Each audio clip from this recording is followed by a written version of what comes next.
Kia ora, welcome back to the Corona Cero New Zealand Pro presented by Bonsoy. Let's try this again. We got the semi-finals underway this morning with Griffin Colapinto and Morgan Siblick fighting it out for a place in the finals before Semi-2 got underway.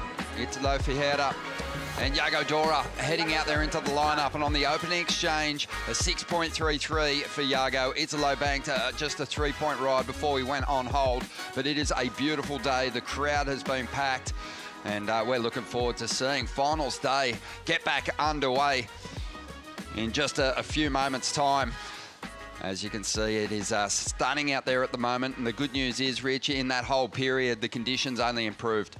It is absolutely cooking out there at the moment. Kind of as good as you want it out here at Manu Bay. And yeah, that wind has laid down a little bit and shifted a bit more around to the offshore. So it's looking so buttery out there. We're set for a good couple of heats coming up. We knew we were in for something special today. So many great narratives unfolding on the men's side with those semi-final heats. Morgan Siblick chasing his first win. Griffin looking to get himself back to the top of the table for title contention. They had a fantastic heat. But Yago Dora, Italo on the bottom side of the draw, both can take the yellow jersey with a victory here today. Yeah, I think that's in the back of their mind, but not the motivator here. They just want to get that win and really just get that number one in front of their results for this year. It looks good on a world title campaign as we see the boys on the back of the skis getting set to hit the lineup. Let's get an update on what unfolded this morning and also what is coming our way this afternoon. We'll throw it down to Vaughan and Renato. Okay, Renato, obviously the contest had to go on hold. Have you got any updates for us? Yes, we do. First of all, we contact Ed, and he's in great spirits. He's stable. He's being looked after. And one of the things he said, please put this comp back on. And we also consult with the surfers and all the stakeholders. And it's on. It's back on. We're going to resume the event at 1:05 p.m. local time, and we're going to resume that semifinal number 2 between Italo and Yago at the 21-minute mark. And after that, the two big finals, at 40 minutes. We're going to have that normal break between the women's and men's final. And the best news of all for the fans that are watching, the waves are pumping, and even better than what this morning. The wind died right out, and looks like the swell even increasing size. So great show ahead of us. That's great news, mate. Thanks so much for the update, and we really look forward to seeing who lifts those trophies at the end of the day. 2 new champions today. That's right, new winners for 2026 will be crowned this afternoon. But if you've just joined us, men's semi-2 was put on hold after a member of our photography team suffered a wildlife injury in the water while photographing the heat. Of course, our medical teams responded quickly. Our water patrol, they were quickly on the scene. And yeah, our mate Ed Sloan, he is in a stable condition. He received on-site medical attention before being transported to hospital. Our safety measures include additional jet skis to monitor the lineup and a drone spotter. The safety of the surfers, the staff, obviously remains a priority. And ever since that situation this morning, we've closely monitored the competition area. It's been cleared. We've discussed it with the competitors. Competition about to get back underway now with 21 minutes remaining in men's semi-final number 2. And then we'll dive into the women's final, and the men's final will follow. 40-minute heats we can look forward to. But we did get a message from our mate Ed, who does such a wonderful job for the WSL. And he said, thank you to everyone for all the well wishes after what's happened. He's doing okay. He had bites to his left foot, getting medical attention. Massive thank you to the Water Patrol for the quick response and our medical team, and all the support from our teams for the immediate assistance that he received. He loves New Zealand. He's looking forward to an epic finals day. He'll be cheering on and watching for a big finish for this event, and we can't wait to see more of Ed's incredible imagery in the future. Such a champion human. So we're just about to set to get this semi-final heat back underway. And we know, like Renato said, we're going to have new winners again. So no multiple champions yet on the CT. And that means that we're going to have a really close run heading into the middle half of the season, Rich. Yeah, it's going to be great. I love it when the winds get shared around a little bit, because that makes for a great world title chase, or race, I should say, towards the end of the year at Pipeline. You heard the hoot up. We're underway. 20 minutes, 44 seconds on the clock as we speak. And these guys will pick things up where they left off. As you mentioned, Ronnie, a 6-3-3 for Iago. He's got the better of the opening exchange. Italo Ferreira, though, sitting with priority, and he's going to look to bounce back on this, on his opening wave now as we get competition well and truly underway. It has been absolutely pumping for the last hour or two. And as Renato mentioned, the wind's a little bit more favourable now. Expecting big things from these two. Unbelievable things, because they've both been taking to the sky. They've laid down the best airs of the contest so far. And Iago has just been blowing everyone away with the heat score totals he's been dishing up. He's gone 17 points plus a couple of times now, has the 10-point ride, and just seems to be really eyeing off a victory here in New Zealand after a magic run through the draw. But Italo, as we know, is just so deadly as well. Yeah, it's really been a very calculated approach to this event for Iago. It actually feels like a calculated approach through the whole year. He hasn't seemed very unfazed, very meticulous about how he's going about his heats, making very, very wise decisions throughout. And the surfing just looks so good at the moment, indicative of a world champion. So he looks set to take this one all the way. Yeah. World champ stuff, as Cole Hauschman put it yesterday after getting dusted when he was holding on to two 8.5s. So the heat back underway and picking things up where we left off. No big numbers on the board just yet. The best of them belongs to Iago Dora in the early stages. Some hustle when priority was neutral. Yeah, this was right at the opening stages, and the boys just exchanging a few words there, and no priority was given, no priority interference was given. Iago ended up relinquishing the inside to Iago, and he got this one to start things off. Nice little carve, and then a couple little sticky snaps, so you can see, just get held up in the lip there. And this was a 3-point ride, and again, just a little sticky. You can see a bit more wind in the morning conditions, but then Iago threaded this little barrel. That's the only one we've seen in the event so far. But he rifled off a couple of nice big rail carves down the line. In particular, a beautiful carve down on this turn coming up here, Ronnie. Just really leans into it, accelerates out, and drops the 6-3-3. Yeah, positive start for him. As we get back out there, 18 minutes remaining here. Priority still with Italo, so he'll have his pick of the next sets that roll in. Crowd hanging about through that call period. So much happening down here. We've got the food trucks. We've got a half pipe here. The Groms have been skating. The Bonsoy caddies on hand, ready to look after the backup equipment for the world's best surfers. They do a fantastic job and have done throughout the opening 4 events of the season. But this is huge. Italo, in particular, wants to get the victory. He wants to crack this final because he's a little off the pace. His best result this season, a semi-final at Margs. Other than that, a couple of 9th place finishes.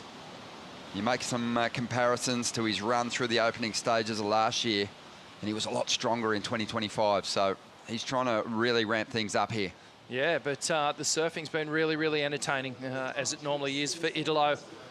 But sometimes the results just don't come, and really it's a result of just the high level that we have on tour at the moment. There are no easy heats. Everyone seems to be putting down big numbers when the surf shows up and the canvases are there.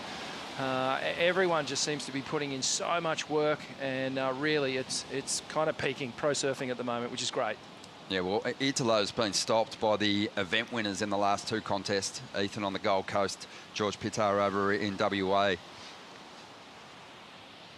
But he's got his hands full here. As accomplished as Italo is, the gold medal rich, the 10 CT victories, the world title in 2019. You know, Iago's just come on so strong in the past couple of seasons. And certainly in this event is established as the man to beat. Yeah, for sure. He's just got that beautiful mix of power and flair and innovation. And just showing a little bit of interest on this inside runner. No, not quite big enough. We've seen sets pouring through for the last hour or so. Perfect size, really, for the waves here at Manu Bay. Not too big that it's pushing wide into the bay. It's really hugging the reef, and really great tide. We're about midway through the tide incoming at the moment.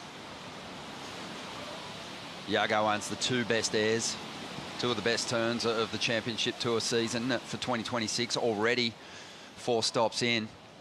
Pretty good chance that we could see him throw another one at us in this semi-final, and he might get another chance if he can do that to bring more excellence in that last heat of this contest. But it's remarkable the circumstances he's been able to muster those almost flyaway Hail Mary airs and get them done in clutch moments.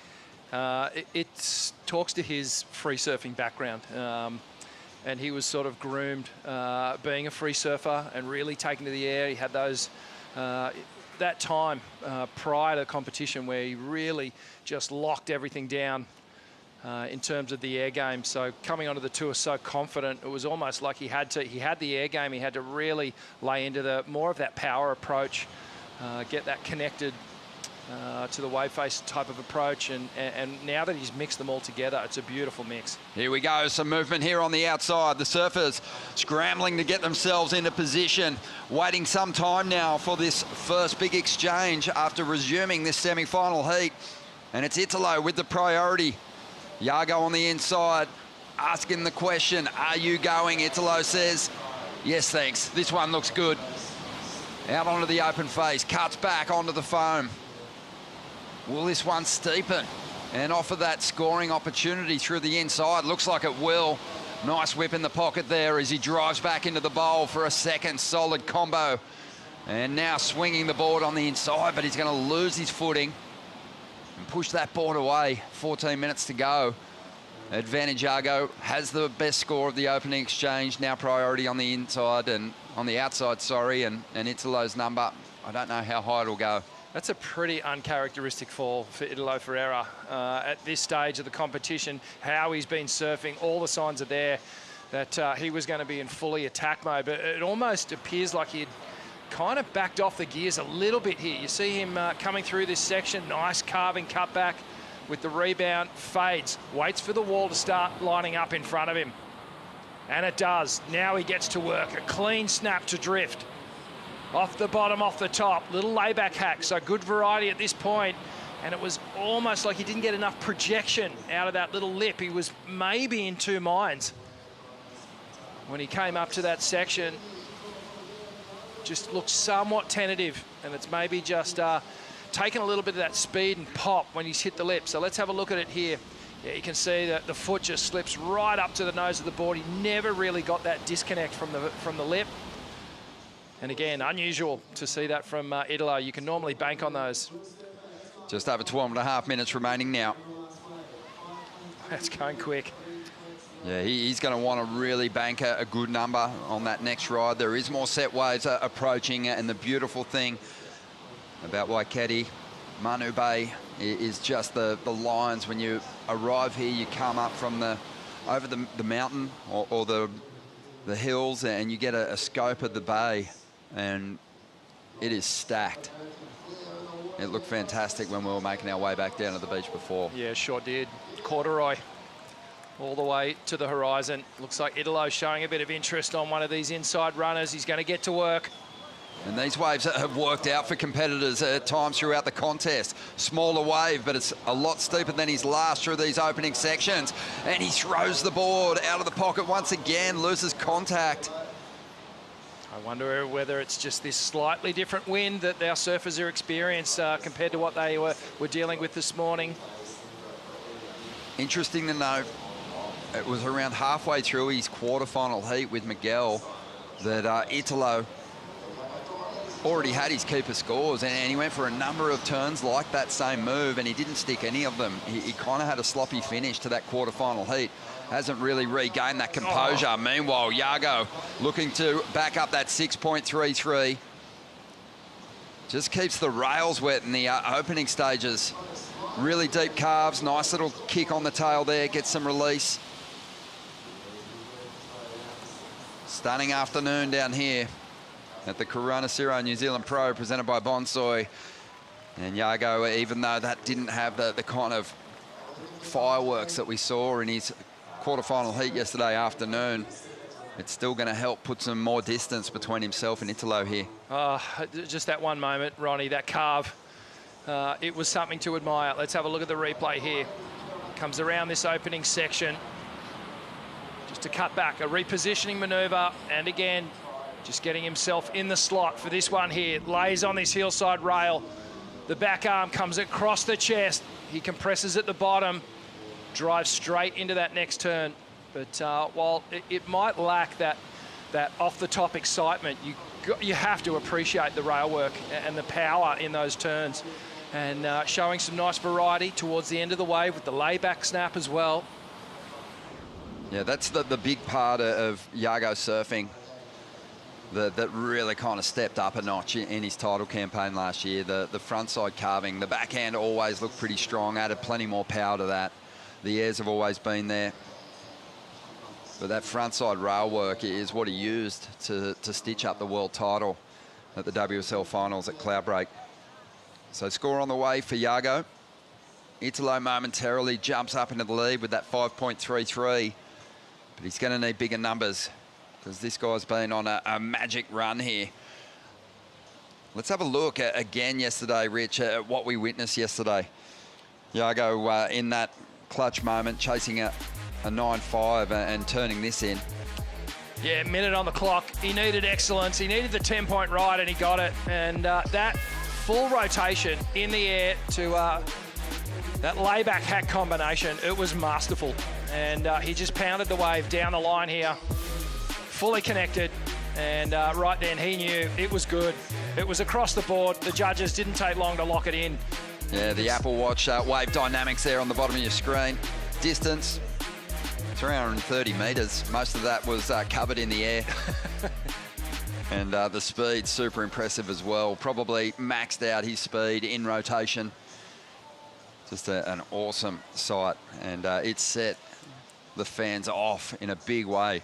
6 on his last ride, Rich. And even though it's not a huge requirement for Italo at this stage, you know, he still hasn't had much to celebrate in this heat just yet. No, it's a good backup score, the 6, and Italo really needs to get things going here. You do the maths. He needs to ride basically 2 waves here because I feel like Yago's going to improve on his situation. He needs to try and match at least that 6 and go up into the excellent range. Only needing the 7 now, more than capable of that. We know that from Italo.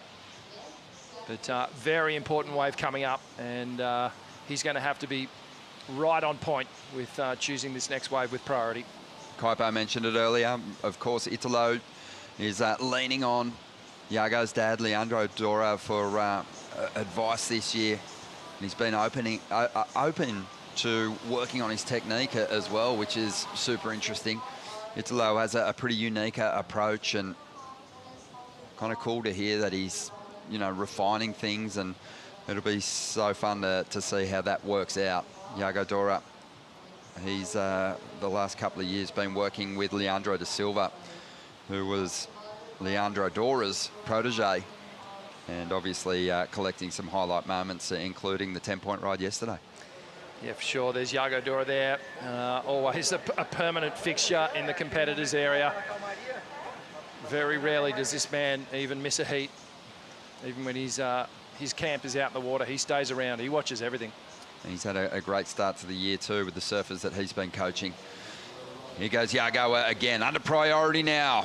And you could see him loading up. You know what he's thinking.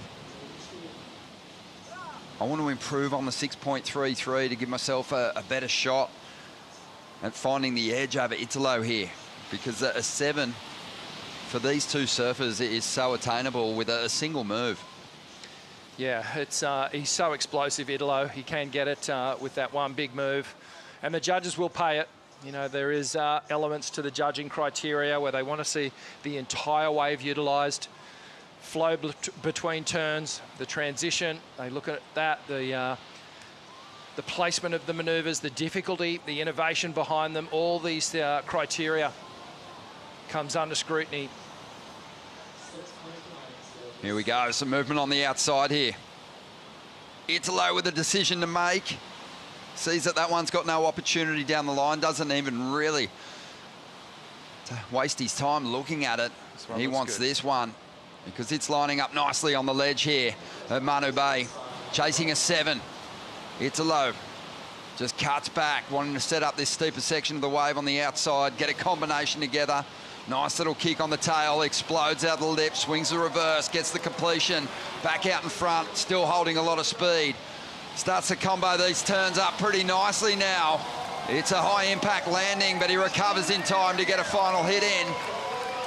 And hangs on just in case this thing runs through to the inside. He calls for the ski, pretty impressive stuff. Yago's going to be potentially up against it here. A 7 required. We'll see if it goes there. But what's been interesting about Italo is his boards look so great through the opening stages of the season, but leaning into Timmy Patterson NZ, a board shaped by Simon Jones, who's based up in Papamoa on the east coast near Mount Maunganui. And this board's looked really fresh under his feet. Simon Jones is pumped out of beauty here. Yeah, he certainly has. How quick was that little zigzag snap? Streaks down the line, gets the big projection, air rev again, and then throws it up as the wave comes crashing down. Italo is back on fire here, showing innovation. That's the thing I think about with this wave, Ronnie. He's really mixing it up. You see the little shuffle to get him back into that zone where he does that clean little snap. Gets a little moment of release, sees that lip coming down again and goes, yep, I'll take that launch pad. Projects out in front of the wave. This will be a great angle here. You can see the rotation in the air. Kind of lands, fins going backwards. Stays in control, manages to whip that nose of the board around again and get straight up for those final couple of manoeuvres. All the competitors on the championship tour, when they get away from these events, you know, they go to work and they work on their weaknesses, but Italo just has such a love of taking to the sky and throwing big airs. Like quite often he's dropping clips of those types of moves. So, you know, it just adds to that strike rate, gives him a lot of confidence no matter what positions he gets in. And you saw that high impact landing on that second attempt with that frontside rope. And yeah, he landed hard, but still maintained control. And when you see what's been done by Yago on his opening rides, those 6s, you kind of know that the judges have to go there. 7.83 on the IC score update there. And a couple of 3 judges going to the 8s with it. Yeah, he was busy and felt like the score was right. Looks like we've got a few sets approaching here. Yago getting himself in position. Yago's been so fantastic at responding when his back is against the wall, and we'll see what he can throw down here. Rips a huge carve off the top, leans on his power 2 times. That's a monster combination. Super clean stuff. He swings the tail but takes a fall. He was on his way to the number he needed, and Italo now has the momentum and has the lead. Looking to improve on a 5.33. Nice steep section here. Flexes on the tail. Nice little kick and really explodes into a rotation there off the lip. Unbelievable the control as he rode down backwards. The fins re-engage. He likes the feel of it, pumps the fist, knows there's a good chance that 5.33 is going to get the boot. Oh my gosh, he only knows one way to do it, huh? His approach is full tilt, full energy. He's still going through the inside section here. There's more. He's going to give us one more air, and that's a cleaner rotation with the make. Heating up, Italo. It's dangerous to count him out. 10 CT victories, chasing 11th here today. Italo has obviously makes some big sacrifices with family. I'm sure his wife Sophia, his son Martin, are tuned in here at the moment watching this huge heat. Let's have a look at what Yago did on the outside. Massive combination, Rich. Gosh, I love that carve from behind the section. Clicks with it there. That was massive. And then just here, just slipped up. Got the front foot came off the board, slightly mistimed. So opportunity presenting itself here for Italo Ferreira. Beautiful cutback to start things off. This way bowls out, clicks that re-entry, takes to the air. It was a little untidy on the recovery, but still it had that innovation and risk. So the judges are no doubt going to reward it. And prior to that, Yago needed the 6.84. I think he's going to need more than that within this final minute. Yeah, just 45 seconds to go here. And Italo putting the foot down, right when he needed to. And Yago, he'll be reflecting on that blemish on what has been a perfect run through this contest. He turns in a 5.17. It honestly could have gone a little higher, just the strength of that combination. But it was never going to be the number that he needed to get back out in front. And with 20 seconds to go here, his chances might have slipped through his fingers. Oh, gosh, that's the first time we've really seen him falter in this event. He has been textbook with his competition and his performances so far. Scores in on the IC scoreline. A 7.27 for Italo Ferreira. So it was excellence that was required for Yago Dora at the end of the heat. What a fight back. Wow, huge result for Italo, who's after his first final of the season and still has a chance at claiming that #1 position with a victory and getting that yellow jersey before heading over to stop number 5 in El Salvador. He'll take on Morgan Siblick in the final of the Cero New Zealand Pro, presented by Bonsoy. There are the numbers. Yago won that opening exchange, but Italo, he held his nerve, took to the sky as he so often does, and got a pair of 7s to get the job done over last year's world champion. We got the women's final just around the corner. Sawyer Lindblad chasing her first win, and Carissa Moore going for another victory in New Zealand. We're going to bring in Jo Tapel, Jessie Starling, and her sister True for the call. Stick around.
The Cero New Zealand Pro presented by Bonsoy is brought to you by Cero, made with 100% natural ingredients.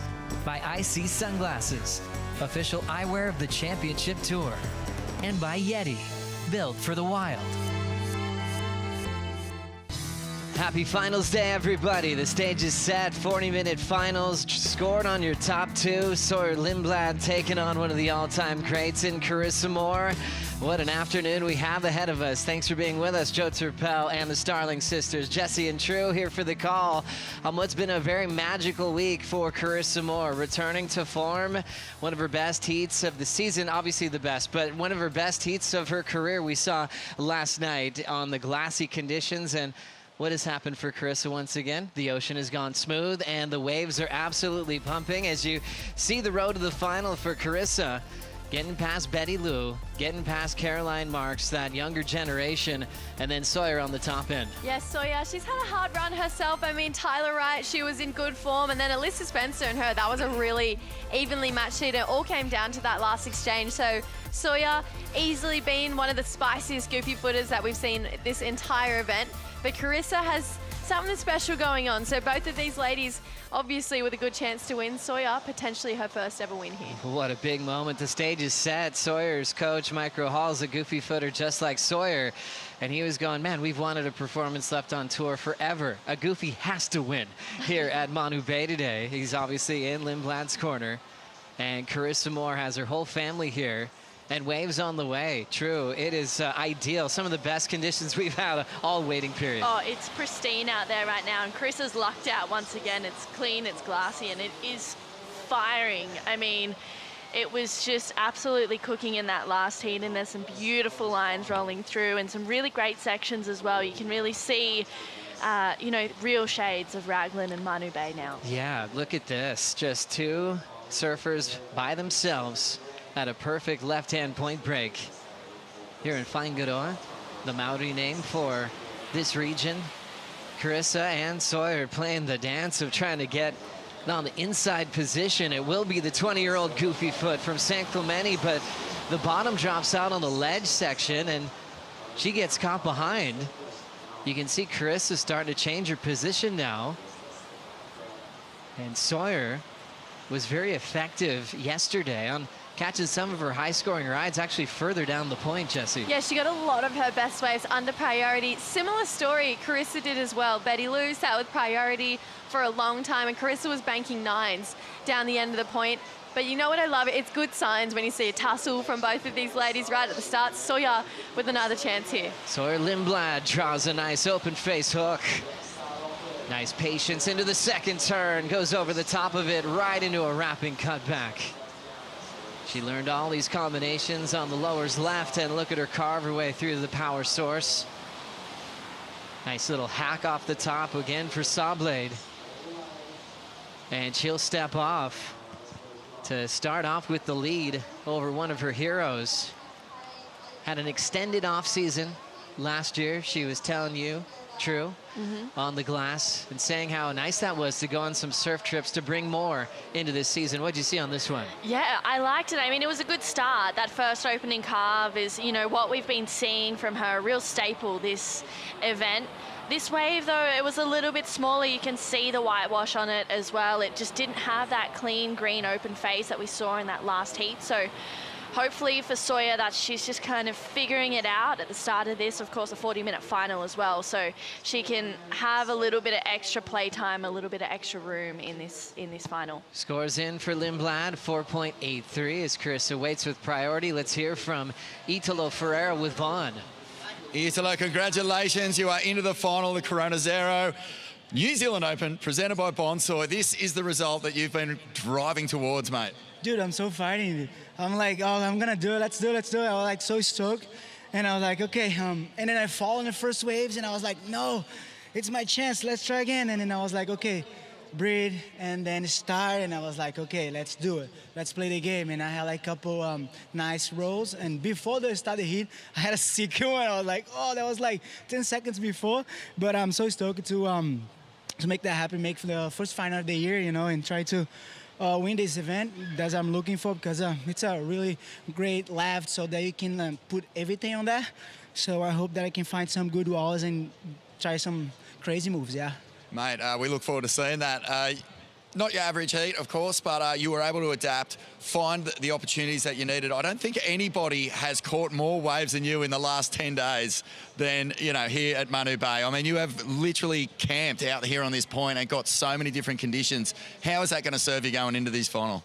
I'm enjoying the only left that we have on tour, because Chopo is a big closeout, and Pipeline it's crazy too. I have Fijba, it's all the way down, but yeah, I'm trying to enjoy every moment here, catching like every single wave, and I hope on the final we can find some good walls and try to do some crazy combinations, yeah. Fantastic, mate. Congratulations. All the best in the final. Thank you. Let's go. You. Wow, Italo Ferreira sounds electric at the moment. He is so excited to not only surf on his front side, but a chance to win an event. His last final that he was in Portugal last year when he was runner-up to Iago. Won the wave pool event in Abu Dhabi over Rio Waida last year, but his first chance to win an event in 2026 as he takes on Morgan Siblick. That feels like a really fun final. I mean, Morgs, he's got this real just pedal to the metal hunger about him at the moment. Obviously similar story to what we're seeing in the women's final. It's his first chance to ever win his first championship tour event, where Italo, he knows how to close it out, similar to what we're seeing for Carissa Moore here. So this is such a moment for both Sawyer and Morgs to hopefully have the biggest day of their career so far. Morgan Siblick so locked in. Remember, he had to surf in round 1. Some surfers actually call that the trials accidentally. Even it's still the main event, but it's so early in the contest. Carissa, backhand, still looking so sharp as she drills the lip line multiple times, still swinging for the top of the wave here. Nice, easy, controlled rhythm. Wow. She's not chasing sections. She's beautifully in the pocket. All control, all finesse, and a beautiful series of backhand turns. Here comes Sawyer Lindblad. Belts it off the lip line. Nice control off the bottom. Gets the snap off the top. There's that quick open face cut back. Draws it in the pocket again. And just little cut back work towards the tail end of this ride. Slams that thing shut. Both surfers staying on their feet. Totally different types of surfing. Morgan firing up. Micro. He just loves watching laps peel through, and he's really proud of the work that he's been putting in with Sawyer over this last, season so far. Micro took the year off last year from traveling full-time internationally on the tour and spent more time with his beautiful family.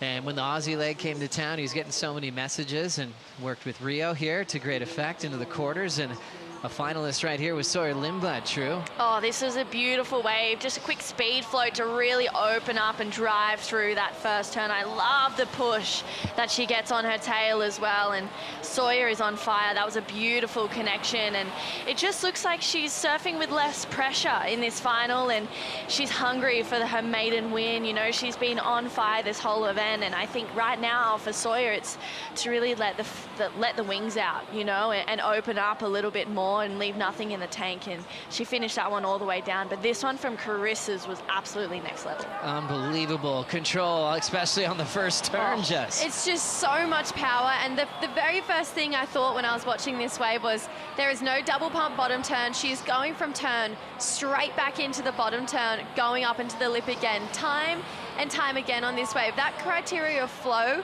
tick. Speed was carried all the way through the inside and absolutely belted it. So had the moment at the start, a big moment at the end, and that is just Carissa stepping back into this form that she's found all through this event so far. Reigning excellence every time she puts her jersey on here at Manu Bay, and Carissa Moore has done it again, locking in a big 8.5. Lindblad 7.67 on the wave before, the best exchange so far in the early stages of the final. But Carissa's on a magic run. There seems like there's times in this sport where the ocean recognizes one of its own, you know, and there is a direct connection with Manu Bay and Carissa Moore. And we're watching it every time she has suited up in the jersey here, True. Yeah, she just feels like she's on another planet, another universe here in Manu Bay. And in this event especially, I mean, she's had now 8, it seems like, excellent scores, and 3 of those were in her heat yesterday afternoon. And she looks so connected, so in form, and I think, you know, she's got the recipe down pat. She's on the best wave. She's doing obviously the most free and the best surfing that we've seen. I mean, beautiful bottom to top turn surfing. And when we had Matt Biolis in the booth the other day, he was saying she's bottom turning by the whitewater, and she's doing that here as well. And you can tell that's why she's getting so vertical and in those really tight pockets of these waves. And she's just looking so smooth. And honestly, there's really no mistakes from Carissa Moore right now. This is a big final for her, a real reminiscent one as well after winning here in Taranaki. So for Carissa, she looks lethal because she's having fun. Exactly, yeah, winning in Taranaki at just 17 years of age in that rookie season on tour. Ended up finishing 3rd in the world that year. She was still in her senior year of high school over at Punahou School in Manoa on the island of Oahu. So she had to get permission to go compete, you know, throughout the season. But yeah, the entire island, all the Hawaiian Islands, always backing her since day one. Became a world champ in her 2nd season on tour, where she also got a final once again at Taranaki. 3 finals, 1 win. She had a quarterfinal in her last event here before the event fell off the calendar of Taranaki, and she's happy to be back. One thing that was really cool too is the Gold Coast running so fast. We saw how emotional that was when she got past Tia Zabrowski, ended up losing in the next heat. And her and her family were like, we got time to go home. So they actually jumped on a flight, 10 hours direct from the Gold Coast back to Oahu, and it was pumping. No way. All those waves in town were on fire. So she had a lot of lefts to go surf. Ala Moana Bowls, just to name one. And she just was actually going, this is probably the best thing ever, to reset with her fam and get a little home time and then hop on over here to New Zealand. And it's not far to New Zealand as well. At one of the times that I went to Hawaii, I actually came via New Zealand on the way back. So you can get direct flights from Honolulu to here to Sydney if you want to go back to Australia. But there is something to say about having a moment at home, just having that reset moment where you can take a breath in, regroup, and then get ready to roll again. Obviously, Carissa's life on tour looks a lot different to what it did when she was previously on tour. So I feel like having that moment where she can just stop, get her grounding, regroup, and then come back. There's no wonder she's found such incredible rhythm over here in New Zealand. A lot of fans here representing Hawaii that have traveled here to watch Carissa compete. A lot of locals here in Aotearoa that came from Taranaki, and the Board Riders Club that Carissa donated her prize monies to back in her rookie season with that win. And they got to travel to Hawaii with that money that they were given from Riss to then surf in Hawaii, meet Riss, and hang out with her family once again. They made the drive here immediately up here in Raglan to shake hands with her, to meet her family, and to back her in each and every heat. So she's feeling that mana, that energy, and especially that love from several of the locals here on the beach. Carissa now backing up the 8.5. Big belt there, crushing that section, and one of her first falls all week after putting everything into that first turn. Carissa starting to paddle out of the whitewater there. And she will punch underneath that one. So a rare mistake. Sawyer breathes a sigh of relief because it looked like she was about to swing for the fences again, True. Oh, that was on its way to be a big number, but obviously not. I mean, I'm really interested to see what happened there. It looked like the wave just dropped out and she wasn't ready for that impact, that landing after that first turn, but it was so critical and quite, you know, she got the fins out. Let's take a look at it here in the replay. Great bottom to top turn connection. Oh, so smooth, but you can kind of see there, that's when it bottoms out. She goes a little straight-legged and it catches her off guard a little bit. So the rare mistake from Carissa Moore, but I feel like, you know, she'll brush it off quite quickly. She's been in fine form. Yeah, definitely just resetting a bit. Carissa Moore 1.0 with the 8.5, but she has just been doing her best work at stop number 4. It hasn't all come easy throughout this, you know, Aussie leg we had, but everything's falling into place at the moment. Look at the current top 5 waves that we have for the event. It's all about the Carissa Moore show. 883, 992, 98. That all happened throughout the week. She just threw an 8.5. That's just barely off this sheet. And to see Sawyer in there as well with an 883 for her semi-final, I feel like when you look to the final and who we have in it, that makes so much sense. These two women have been the two high-performing surfers the entire event long. So to see them both in the final right now, battling out for the first ever win here at Raglan, I feel like it just makes so much sense. And I love when we get to see the two most high-performing surfers in the final of an event. You love that. Carissa also had an extra 883 that was just off the page.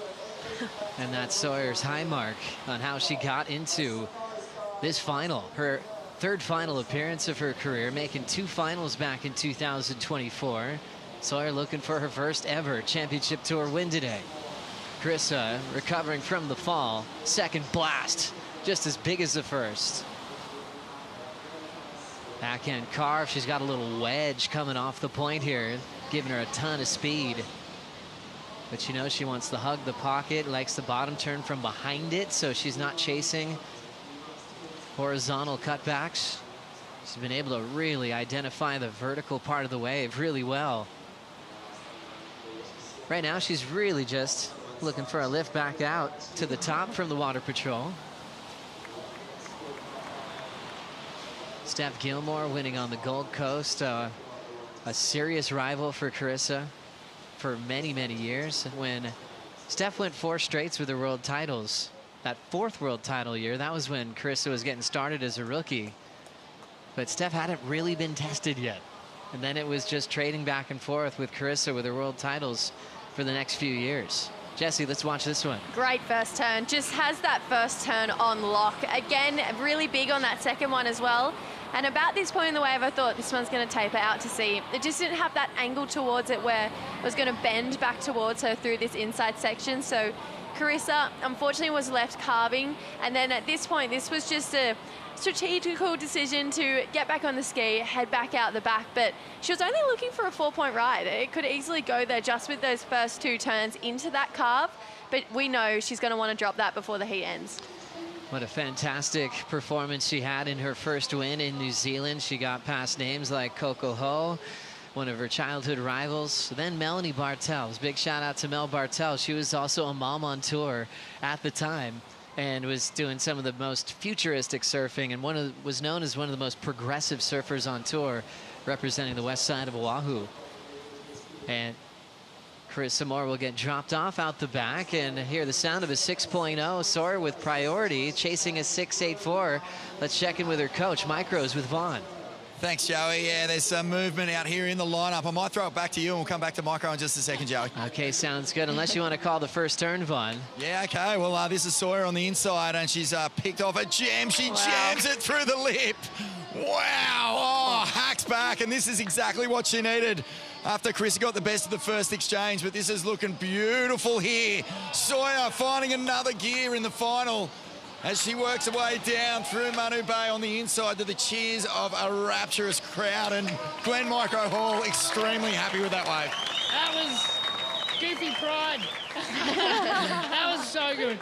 She like literally just ripped in that like a lowers left. She actually reminds me a lot of Yago on the rail. It's mental. Great thing. Unreal, mate. Hey, listen, the first exchange was a brilliant one, both women teeing off, but Carissa gets the best of that exchange, and then she finds another wave on the inside and has a stumble, and we saw with Yago, you know, it doesn't matter how much momentum you've got or how good you are, those little errors can really swing things. For sure. I think Carissa got a little unlucky on that fall. She did a huge hit and then kind of cupped out on a little boil, and she kind of airdropped a little bit and fell, but yeah, but this is not over by a long shot. There's going to be a lot more waves ridden, and it's dreamy conditions, and it's just fun to watch. Sawyer's in an unbelievable form, mate. Her confidence is on another level. Her surfing's on another level.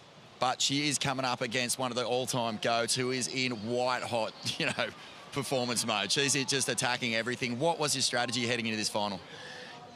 I just spoke to her about going in one gear, and it's kind of all in, like put it in the top gear and go for it. And she's done that every heat, and it's kind of, I'm just really trying to encourage her to lean in and rip in and go for it. Not kind of like nurse her way to scores, but really go after scores. And, you know, and with a left canvas like that, you know, when you kind of have rail 9-0, there you go. Sorry, I was listening to the score.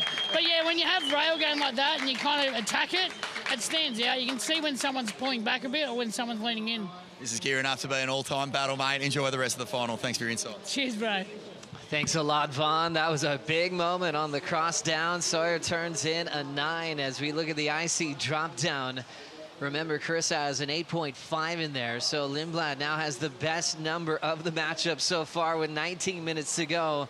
Let's enjoy it once again, Jesse. Great first turn. I mean, straight up into the pocket. So much spray coming off the back, and I totally agree with Micro. I really see a lot of Yago in Sawyer's rail work here. She gets an extra 10-20% out of the second part of her calves. You can see pushes that tail around, really drives hard off that back quad to get that extra 10-20% as well. So Sawyer has spent a lot of time in that off-season getting strong, and it's paying off with a 9-point ride here. Carissa looking to answer, throws down a backhand snap. Another fan off the tail. Third turn is vertical with the slide, ripping into an open face carve. Turn number 5 is a setup. Wow, she was quick, showing that rail work and how powerful she is on tour. Now just playing with this little midsection that goes a little sleepy. Sometimes you get the inside corner bonus. This is where she waved to her family yesterday. And she'll take a quick rest and work on a ride back out from the water patrol. This is what you dream of in finals, to have big matchups and have the ocean deliver. You know, we've had some tougher rounds throughout this event, you know, with tough wind conditions and a tinier forecast. So right now, we're scoring. Easy call there. Sawyer up and out. So on that one, Carissa was looking for an 8.18 to get her lead back, true? Yeah, and you could see she's going, hang on a second, I don't like hearing that she's just dropped a 9. That's not what I want. And I think for Carissa, she's really answering back strong and with a lot of power and authority. A couple of really fast whippy turns to start this one off. Love that connection there. That was lethal, that turn, drifting the fins. And this one, you see it start to taper out a little bit, but she got a lot of the damage done out behind it, just top to bottom surfing. Really connected, really smooth. Just classic Carissa form. And it was interesting, you know, a lot of people talking about Carissa and how she's had those, you know, beautiful afternoon glass off heats with perfect conditions, and everyone's like, you know, what's it going to be in the morning? Is she going to have that? And she does, and so does Sawyer as well, and she's really taking it to her. Look at Sawyer Lindblad, the 20-year-old, is setting up the front side rail, finds the pocket to start, lunging into that section, quick little fade, pockets opening up, hits it, gets down to the wall again. Nice tight cutback. Here comes the lip section. She draws it off the top, finding her flow on the open face again. So a lot of wrap to snap type combos. Trying to find the right projection when she's getting to the lip. So at certain stages, it wasn't real clear where to really connect and throw her tail at it, but she did well to stay on her feet and provide some backup to that 9. At the moment, she's counting a 7.67 already as her backup score. And as she will wait to see what the scores are going to come in at. Jesse, let's watch this one. There's no doubt that Sawyer's in really good rhythm with the ocean right now. This second carve was really nice, but it was from about here on out that we saw a lot of great surfing go down. Nice and tight turn in the pocket here. I love just when she drops her arm back in that and almost uses her front arm dropping back as an acceleration point. And this wave just bowled out perfectly through Manu Bay down on the inside here. Didn't get that inside cupped out wall right when we go down to the boat ramp, but just these 3 turns through this mid part of the wave had some real juicy points on it. And she really did execute on the best part of the wave so perfectly. I felt like Carissa's last wave, it was a bit smaller, didn't have that similar bowl that we're seeing on this wave for Sawyer Lindblad. So I feel like Carissa would have watched this wave either from the ski or getting onto it and seen the shape of it and maybe thought to herself, I wish I was on that. So Sawyer with the potential to better a 7.67 on that one.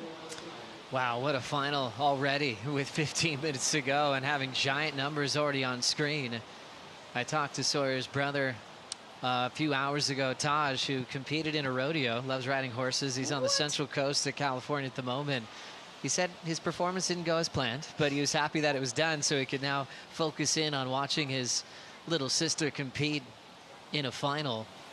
Taj absolutely shreds, representing the North American region so well, coming off a huge win in Barbados. And their dad, Mark, one of the standout shredders from California, kind of competed in that like Rob Machado division, that age. Surfs a lot with guys like Shane Stoneman and some incredible surfers back in California. And the mom Paige is here giving support as well to Sawyer here on hand in New Zealand. And at the moment, she's out in front. Carissa Moore has priority. Carissa's last wave is 7.27, so keeps her in second, which is making this final very interesting. 14 minutes on the clock. We're going to take a quick break. Let's see if Sawyer can hang on to this lead and maybe achieve her very first championship tour win. Take a Bonsoy brew break.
Raglan is the quirkiest little surf town. It's one of those places where you can feel like you're at home. We started our day, of course, with a morning surf. The waves were super fun. Perfect cruisiest morning. And then straight into a good coffee from Raglan Roast. Then we went into the Hamilton Gardens. We got to go and look at the Surrealist Garden. This is like my little childhood dream. And then we went jet boating. Pretty much drifting on the water. It was incredible. We can't wait to come back and explore some more. Here we go. We're loving our time here in New Zealand. What a beautiful place. What a beautiful left. Carissa Moore looking to answer back to Sawyer Lindblad as she throws down another great backhand turn. Second one was perfect. Arcs it back into the power source. It's got a nice little low road kind of hugging the point. She's going to stall a bit. The 5-time world champ is just going to get out of there. See it getting full through that inside. Tide is incoming. It'll peak high tide at 5 o'clock this evening. It's about 2 o'clock, just about local time in the afternoon here on Monday. And there's 11 minutes to go to see if Riss can take the lead here. True, what'd you see on this one? Love these first two turns. That first one was beautiful, and it really set her up to go straight back up into that second one. It was a really good, impactful first two moments in this first wave, but you could see in the end it dies out a little bit, and for Riss, you know, she needs something bigger. She needs a wave that's really going to offer at least 3 of those turns that we saw at the start. But it's just impeccable textbook surfing from Riss in this heat, and love this turn here. She just gets that extra little redirect, that extra 5% on those turns, and it's really showing just how critical they are in those, you know, dying moments. Gosh, love this angle. It just feels like you're on a boat trip from the vision from Sammy Smith on the back of the ski, and really appreciating her form at the moment, Jess. Oh, definitely. I mean, Carissa all event long has had that ability to go vertical where everyone else is unfortunately having to go to carve. So I felt like on that wave, maybe down through the end, there could have been 1 or 2 more turns, but it didn't have that excellent feeling that we got from that first wave of hers. So it comes in that IC scoreline, a 7-point ride. There's a little grub inside of me that really would love to see Carissa go for that 818.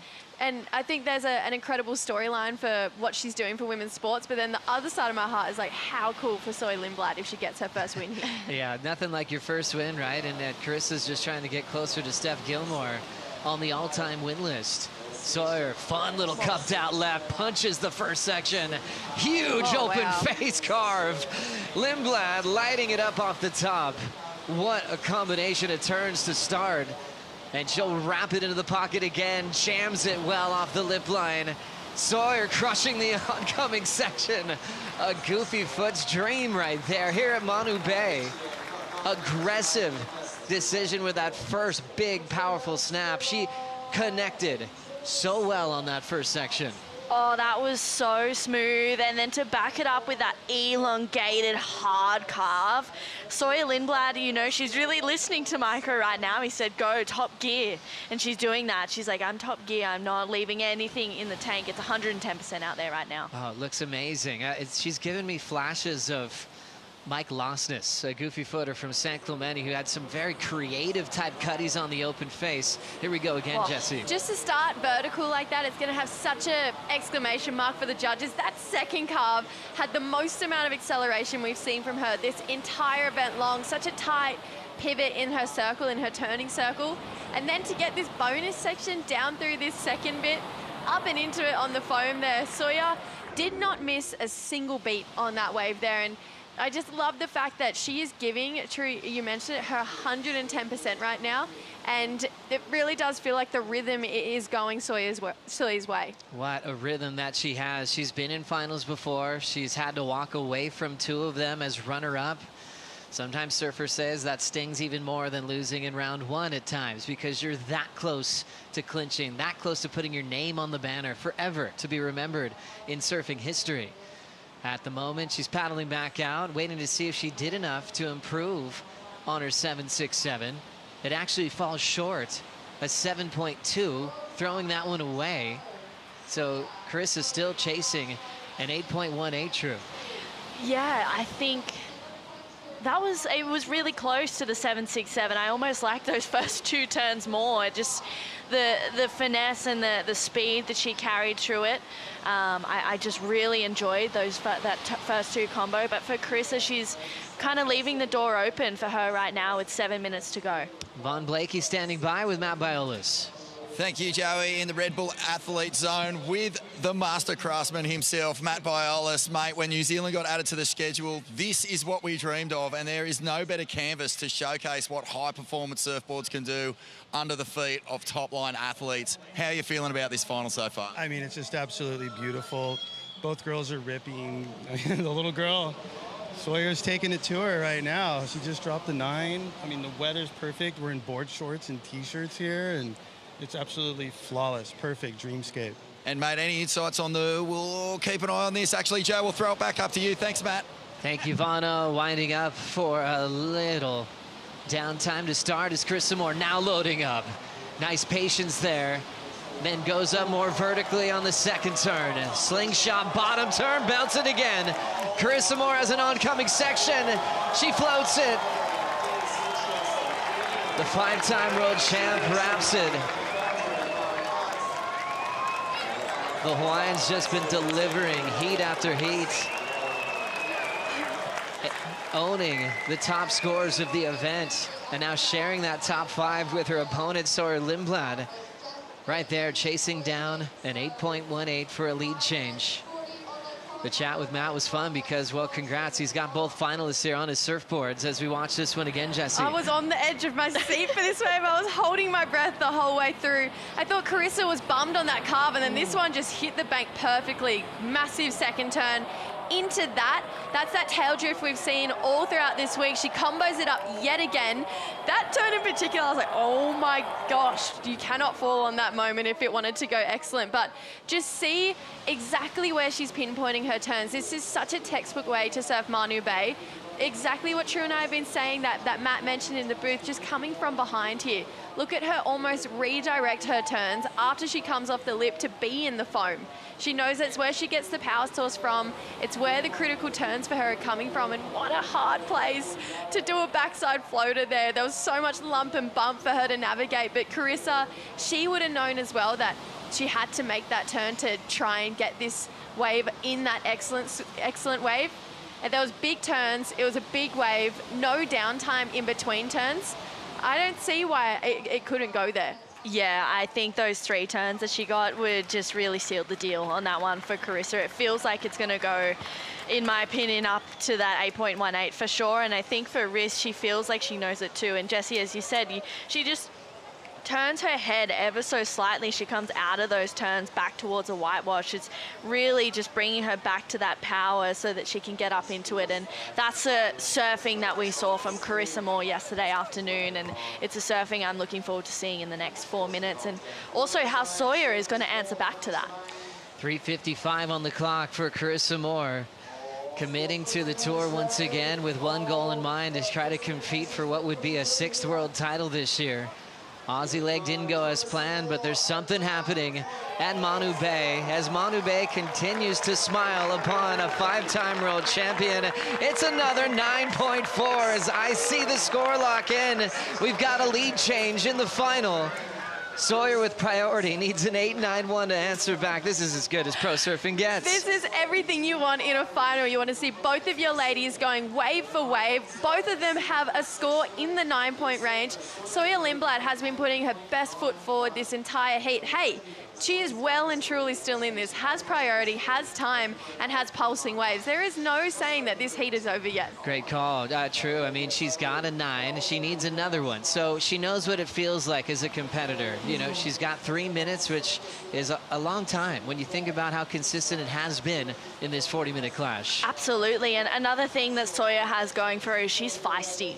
She's not going to let that sit, and she's not happy with getting another second. You know, she's looking for that maiden win. And she's got that real mongrel sort of energy, and she really brings that out in moments like this. So I'm really interested to see how she's going to open up on this next wave. You know, as we've been saying, she's trying to go to that top gear, and now she needs to just get that little bit extra to really just solidify a win here for Sawyer. But priority, 2.5 minutes to go. She's sitting in a good spot. You looked at Micro there. It didn't look like a stressed out coach. He's going, yeah, game on. You know, if there's a set coming, he's got all the backing in the world that Sawyer could convert this. They're on. He's absolutely fired up. Micro's a busy man, loves coaching, but often hosts a lot of local groms to get them up close and personal to surfers like Sawyer, to ask them questions. He did that locally here in Raglan on one of the lay days. And now back to business, 1:50 to go as we pass the back door, 2-minute countdown. Sawyer just has to be pinching herself. This is what she would have dreamed of as a kid at Lowers, pretending she had priority against Carissa Moore, her all-time hero, with the waves that are pumping. It's probably even better now because it's just a perfect left-hand point break. Yes. Here we go. The stage is set, True. I'm ready for it. And then you could see the trust that Micro had. Is like, as he knows as soon as she gets to her feet, she's going to go big. And, you know, you build up for these moments. You build up for the situation where you need a score against one of your idols, someone that you want to surf like. And this is a big, big moment for Sawyer right now. 1:10 to go. Carissa getting closer to what would be a 29th career championship tour win. She'll run after this wave under prio. Big blast, perfect vertical snap for Carissa. Now they're a big belt, putting a little extra on the slide. And now throwing a little backhand carve. Lindblad's on the one behind it. Carissa's aware of that. Huge open face hook for the Californian. Another belt off the lip line. Sawyer wrapping it into the inside, and Carissa's done. Just Lindblad. There's that classy little wrapping cutback where she can just claw and grip the open face. And she will step off. Is that the last exchange we will see in the final? Carissa trying to better an 8.5. And Sawyer was hoping for at least an 8.91, and that's if Carissa did not improve. It's in the judges' hands. This is really interesting. Sawyer did absolutely everything on that last wave. It felt like it maybe wasn't the perfect shape through that end part of the wave there. Sawyer, I just think to be able to surf a wave under pressure, needing a score in the final and execute it, it's really showing how much she's grown during that off-season. It definitely, like you mentioned, is in the judges' hands. I don't know if I love it as much as that 9-point ride, but we're going to have to see. Is that not one of the craziest finals you guys have ever seen? That was just back-to-back, constant, just pushing the level. This one is Sawyer, beautiful opening arc for Sawyer. She needs that 8.91, and she's pushing for it for sure. She's not leaving anything out there. It's just these moments where you see she just lacks that critical section, that vertical moment, and I love that she just didn't wait for it, you know. Sawyer kicking out of that last wave. Judges are wrapping things up here, and you can see it. Oh my gosh. As the scores lock in, not enough for Sawyer. What a day for Carissa Moore. What a week. Time changes the tour, but greatness keeps showing up. Carissa Moore, your champion of the Corona Cero New Zealand Pro, presented by Bonsoy. Her 29th career championship tour win. Wow. Carissa with a 9.4. All that hard work paying off. Watching the tour, what could have felt like moving on without her, reminding herself and the world that she's still one of the all-time greats. How's the emotion there? You can really feel it. It's also, you just can't help but smile in these moments. I mean, it's similar to when Steph won at the Goldie. These are your heroes growing up who have taken time off, come back and are still dominating. Lakey Peterson as well. The vets have gone back to back to back from Margies to here, so they really are proving a point this season that they mean business and they're here to stay. I love it. You know, they're really stamping their authority. Carissa Moore coming back with this one and just carrying on from Steph and from Lakey, like you said, Jesse, is huge. And the smiles you've seen them all week, but this one's just even bigger. Carissa Moore now moves up to number 6 in the world, heading into Punta Roca. 33 or 34 wins is what the record is on the all-time win list. Steph got that. We just saw that go down at the Gold Coast, passing it to her longtime rival. Who could have scripted this?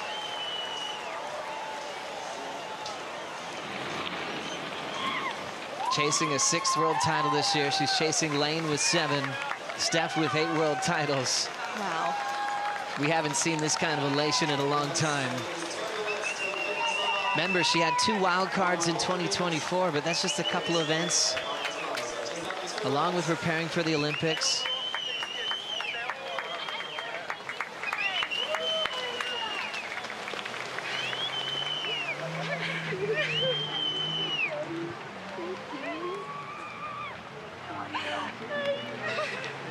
Hi, Lana. High five. High five. Wow, we did it, Bubba. You did it.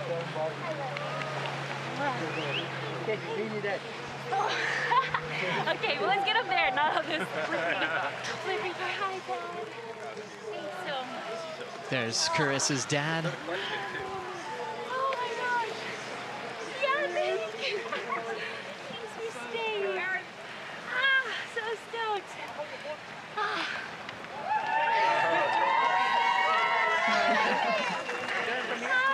Let's just go up here.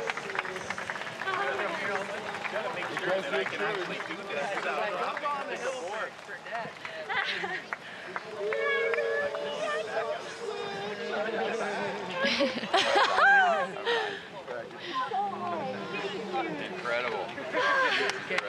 Okay. Yes. Wait, actually, can I steal one of you guys? Yeah. Oh. Yeah, hold the ball. If you don't Behind. mind holding it. Hold the ball behind. Awesome. Hold the ball behind. Okay, you want to ride with me? Oh, yeah. You guys ready? You okay, Dylan? I don't know. This is going to be terrific. Oh my gosh.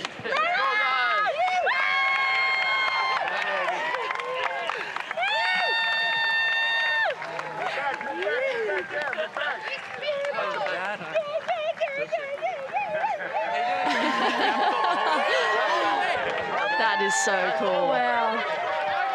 Mom strength, mom power. The more Ohana on the chair there. Grandpa on the left. Her husband Luke. And baby Helena.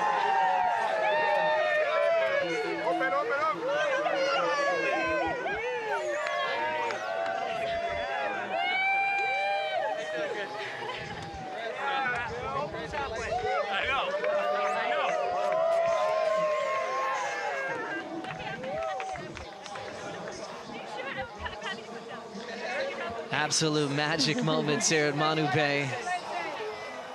Carissa Moore takes her 29th championship tour win. I felt the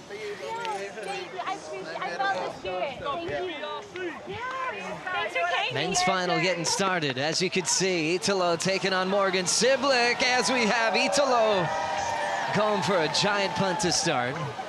Incomplete. Siblick will now have priority.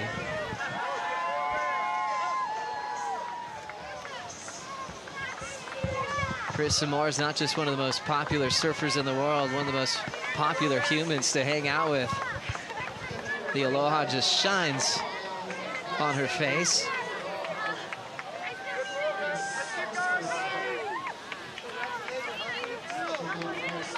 I just feel like we're the luckiest people in the world to witness what is happening in professional surfing right now.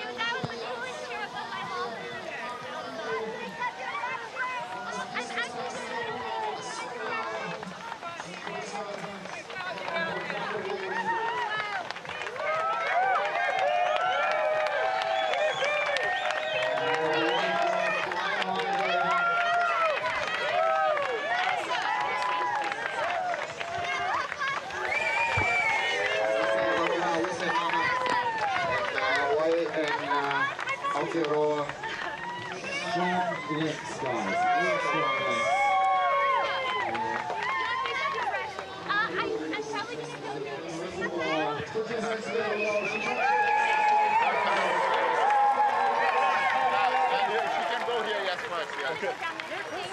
here, wait for the final. See you guys. Congratulations. It's going to be a small score, Ellis. What a dream come true. What a year it's been, celebrating 50 years of the World Tour. Coming back here to New Zealand after so many years, and Carissa Moore picks up another victory. Right after Steph Gilmore picked up a win on her home break at Snapper Rocks.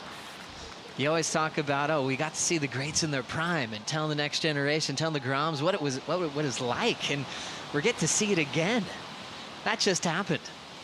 Carissa Moore up to number 6 in the world as we start off things in the men's final. We just had one wave ridden so far. It was the wave you saw where Italo threw everything out of punt section, went down, and that starts our priority rotation with Morgan Sliblick in red out the back there. True Starling stepping out of the booth and bringing in Richie Lovett, a man who's surfed in over 100 championship tour events. Rick, feeling the emotion outside coming to this final. Wow, just so much energy out there, and let's hope that it transfers into the ocean and into the men's final, because that was just outstanding. Commiserations to Sawyer Lindblad. What an amazing performance from her. You know, incredible stuff. But she's just going to have to wait to get to that maiden win, because the GOAT, you know, Carissa Moore, she was just brilliant. And I love just the performance, squaring up. You couldn't deny the intensity of those turns, and I love the way the judges appreciating that. Yeah, really exciting one. Sawyer coming off back-to-back semifinals, now to a final, so getting a little bit closer as she heads to Punta Roca in El Salvador. Morgan Sliblick, representing Meriwether Beach, also spending time in Yamba, is the regular footer in this one, who came all the way from round 1. Italo, he's already a world champ and Olympic gold medalist, is running after this one. Big throw, tail, statement made.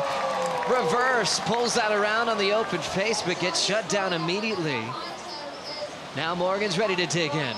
Smooth rails. Nice fan of spray. Quick transition to a power hack there. Morg's back to the lip line, spraying Italo on the back there. Real quick, confident rail lines from Sliblick. Throws a nice wrapping turn. Setting up a nice bottom turn, throws the wrap back into the pocket. And now stalling and waiting to see if he'll get a little bonus section here. Looks like it is starting to wedge up for him, attacking it well.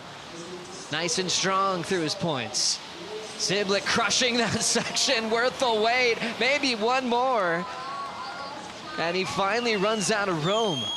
I was thinking, watch the fins on the rocks there. It felt like it was dry docking pretty quickly, but Morgs has found those inside sections this entire event long, where he's able to add another couple points just by how vicious he's attacking through that inside section. So game on right now between Italo and Morgan. Morgan Sliblick looking for his first CT win, but also struggling through the Australian leg of the season. Was pretty uncomfortable. Rick, I talked to Nathan Hedge, and they were actually trying to make plans on going to Bolito, you know, for the Challenger Series if things weren't going to be working out. I think that plan's out the window. What'd you see on this one? I saw a whole lot of really good surfing. These two turns here in particular, unbelievable.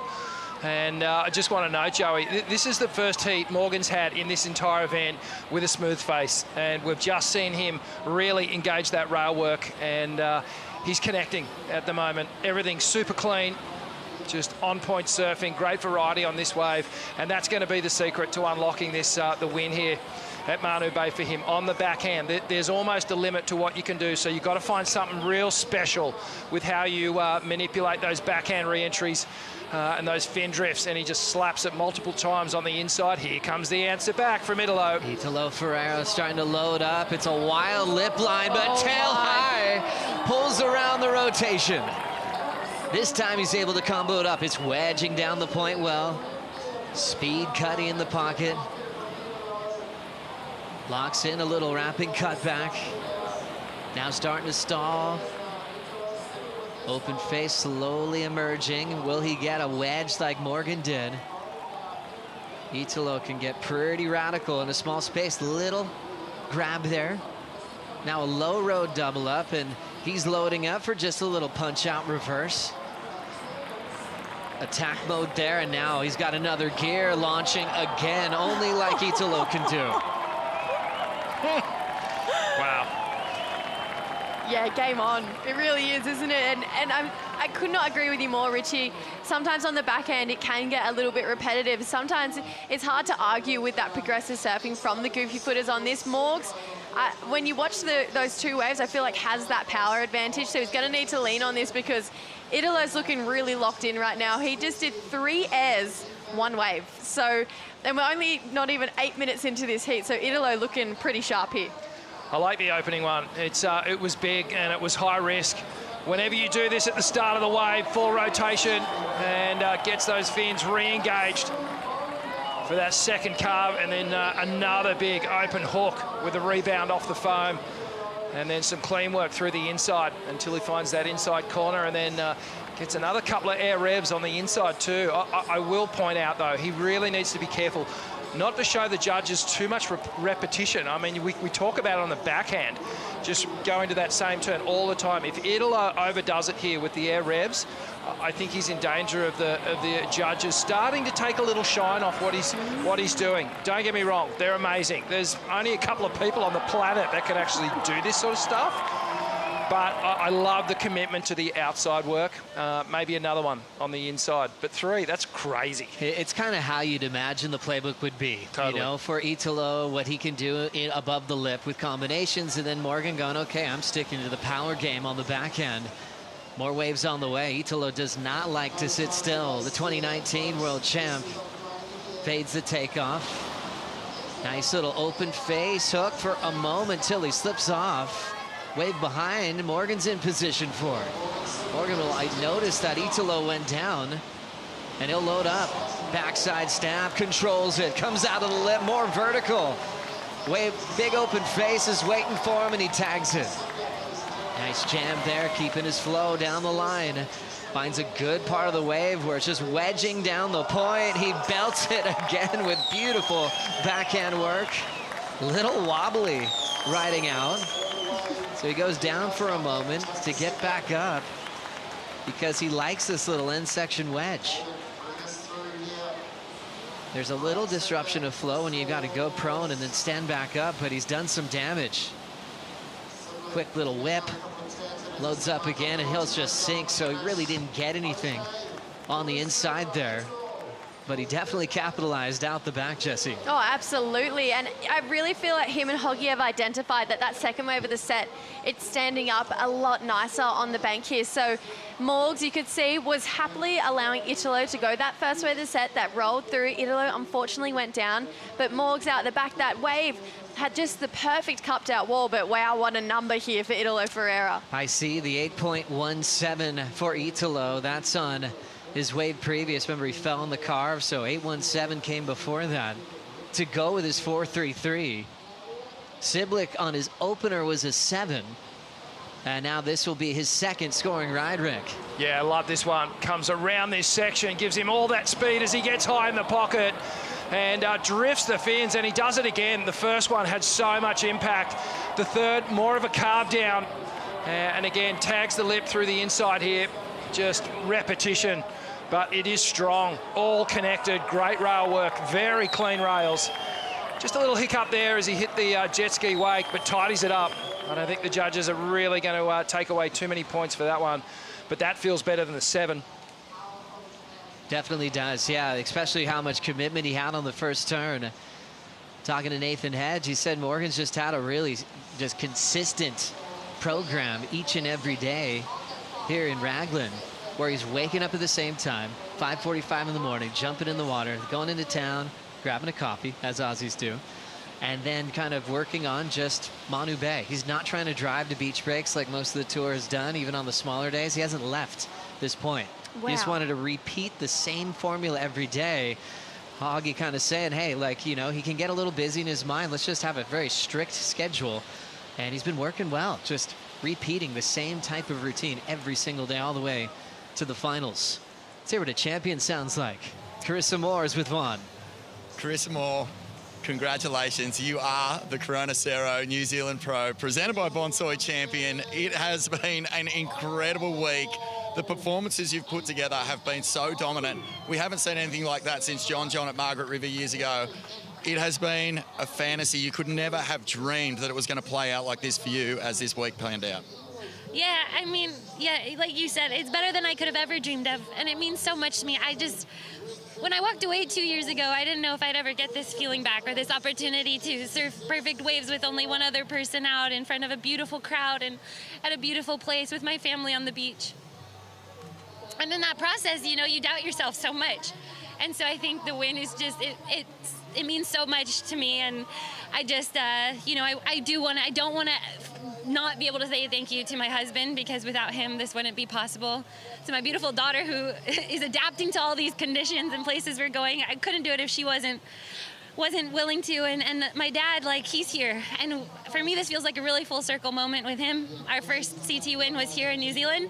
And so to have it with him here is really cool. And my sister was here, and all my family at home has been so special. And I also, like, been thinking about it a lot. I really want to dedicate this win to Greg Browning, my friend who passed away last year. He is the most spectacular human I've ever met, and he is the example that I think we all should, you know, strive to be, because he just lived with kindness and love and treating people good, because that's what matters. Beautiful man, and such a fitting tribute. You had to take time off school when you first came here to win your first CT, to be here all these years later with your family. It's on another planet, and, like, you know, your beautiful daughter has already experienced getting shared up the beach in front of a massive crowd. I mean, what a moment to share. Yeah, she probably won't remember it, but I can't wait to look back at the photos and videos and be like, look what we did together. How cool is that? Let's talk about the final. It is honestly one of the best finals we've ever seen in the history of women's surfing, in the history of surfing, full stop. It was two women in absolute blinding form, really going toe-to-toe, and Sawyer had to really make you step up to bring out yet another top-line performance. Yeah, I mean, I was on the ropes for a good portion of that heat. When she dropped that 9, I was like, oh my gosh, okay, well, I need a wave and I need to show up. Sawyer's been on point all event. I respect her so much, and I think she's really found her form this year. She's had consistent results, and so going into the finals, I was like, either way, like, obviously I would love a win, but seeing Sawyer win her first event would have been really rad too. But I know it's coming for her. It's definitely coming. On the Gold Coast, we saw groundbreaking backhand surfing on the women's draw, and you must have been itching to get here to New Zealand and showcase what you could do in that format as well. Oh, this is such a fun left. It reminds me a lot of some of the waves we have at home. I've been really inspired by the other performances from my peers, and honestly, I haven't been surfing backhand enough, so I was a little bit, like, nervous coming here, but I'm really, really grateful just to have found my groove. It's been an incredible week, as I say. Every single time you paddled out, it felt like magic was happening. You know, the sun would go down, the wind would drop off, and this just caps off a beautiful, beautiful moment for you, Carissa Moore, the champion of the Cero New Zealand Pro, presented by Bonsoy. Congratulations. Thank you so much. Thanks for all the support, guys. Thank you. Thank you, Vaughn. Thank you, Carissa. Beautiful words and a beautiful dedication to Greg Browning as we watch Italo Ferreira getting feisty on the open face. Man, he's rambunctious when he gets going, throwing so many different types of maneuvers. His angles are so unique to him on his style and the way that he puts a wave together. He still has a little 1-footer left, but he's going to go huge on it. Loading up for a punt, sticks that tail straight up, throws the reverse, and runs out of water on the rocks. He'll do this all day. One of the great entertainers that gets a lift off the cheers from the fans. A lot of Brazilian flags in there as well. A man who started surfing on the lid of his father's ice chest back in Bahia Formosa, doing spins on it, and then became one of the best in the world. Jesse, what did he do here? My goodness, went for a crazy air reverser. Just a, what? 2? I didn't even see the second one there as well. So to have done 2 of those in the most critical part of the wave out the back, to then combo it up into a layback carve, then drift the fins around again, he really is hitting that best gear that we've seen from him this entire event long. We saw Iago do an air in that really critical part of the wave, that full rotation that took him all the way to the best score we've seen this season. Italo's gone out and done 2 back-to-back straight away, and then came through this inside section and thought, hey, you know what? what's one more going to do? It's definitely better than the previous 817 that we saw where he got that air up at the end, but he ran out of water and maybe damaged his board. Yeah, a little board change there. That's Bushesha, one of his best friends from back home who often films for him there. And looks like he's switching it up to what could be the synthetic 84 model that he rode yesterday. He was on the all-in model in the semifinal with Iago and looked like the start of this final. So with the advantage of taking that wave to the boat ramp, he's going to try the synthetic 84 for the rest of the matchup. Why not? You might as well. I mean, things have been working so far in the final for Italo. He looked amazing on that last wave, you know, where I was somewhat critical of him maybe being a little bit repetitive with the air revs on the previous wave. That one had more function to it, and I just want to reference something in the judging criteria. Progressive maneuvers, innovation, including technical airs add value when executed cleanly in critical sections and integrated naturally when the wave and flow allows for it. So that's exactly what happened on that wave. They didn't feel forced. They felt like they were in the perfect spot on the wave. And again, this is going to be the struggle for Morgan, is to come up against this innovation. Good call, Rick. Look at that number. Good breakdown of the criteria. I see a 9.33. Wow. How about these finals? You dream of getting 9s in an event, but when you're peaking in the last heat of an event, this is extra special. Italo in front. Morgan now needs an 8.71. Siblick had an 8.8 after his 7. So he's got one of his best totals of the year as well. But he's going to need to dig deep to answer back with 21 on the clock. A 9.33 in the final. You nailed it. It's so perfect to go excellent multiple times. This is exactly similar to what we saw in the women's. This is exactly what we want to see from our finalists here. And Italo basically created his own wave as well, jumping off the ski there too. He's so revved up, and I feel like he maybe almost has to take a couple deep breaths right now, because you can see he is fizzing on another level right now. He really is. Leandro Dora just signed up with Italo to be like, hey, let's do this. Let's work together this year. And one thing Leandro said, he's like, hey, I wouldn't mind see you ride a PU, a polyurethane board. You know, he's always on epoxies. And Leandro told me that he was willing. He's like, yeah, sure. Do you want to see it? Let's do it. And so they actually had time to do it here on some lay days. Timmy Patterson sent some files over to Simon Jones, who does the Timmy Patterson shapes here, and whipped out 2 boards in 24 hours. The all-in model, which is kind of an update of his signature model, the IF15, where it's just a little narrower on the tail and in the nose, really to help those carves to have extra drive on the open face in them. The crew at Timmy Patterson know that he doesn't need help in the air, but they're like, hey, let's let him just go faster on the open face. And then the old synthetic 84 is that 80s model update that Timmy had with his original brand that was actually called synthetic. 19:30 to go. Paddling for this one is Italo.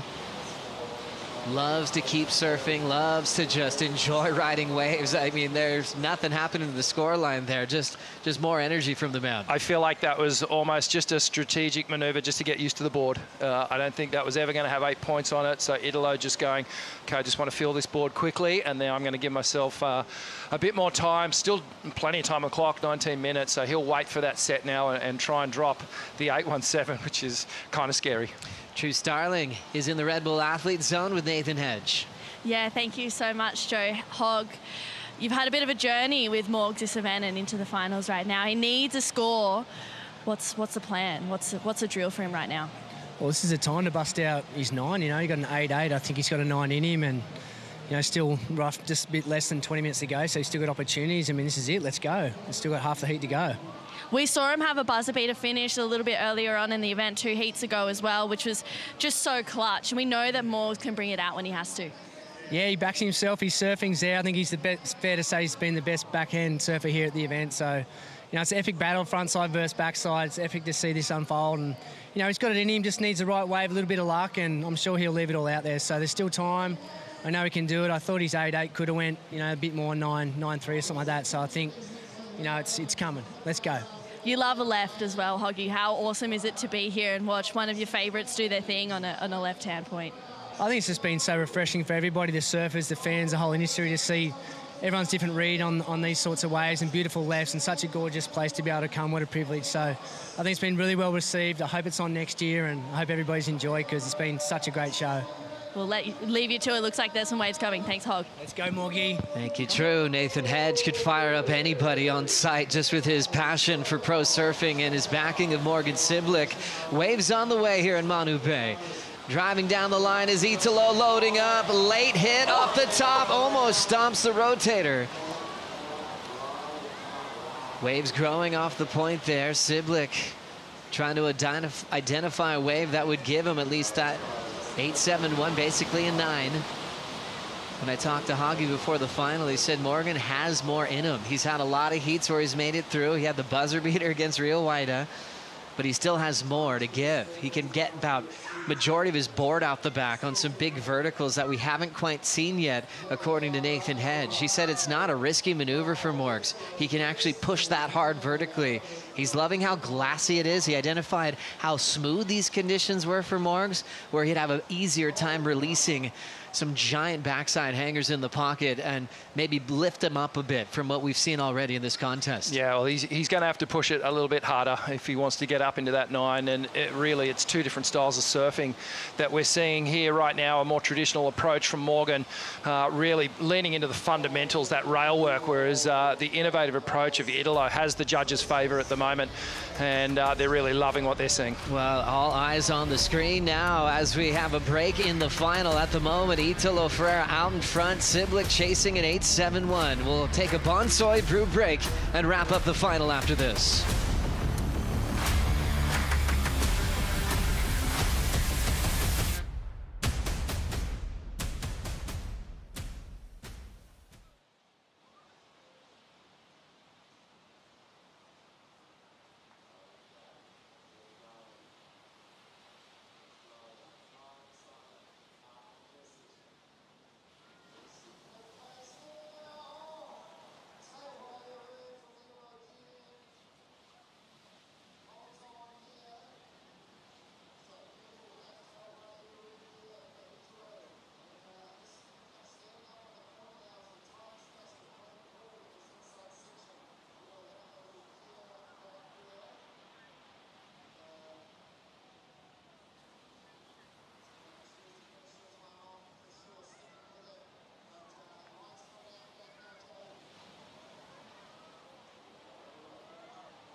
Unbelievable coastline here in New Zealand. The adventure continues. What a magical destination. And about 50-minute drive from Hamilton International Airport. You can get down to Raglan or Whangaroa without a problem. Meet the locals, have fun in the surf, check out waterfalls, and one of the greatest landscapes on the planet. As we roll right back into this final, Italo Ferreira trying to keep his lead out front.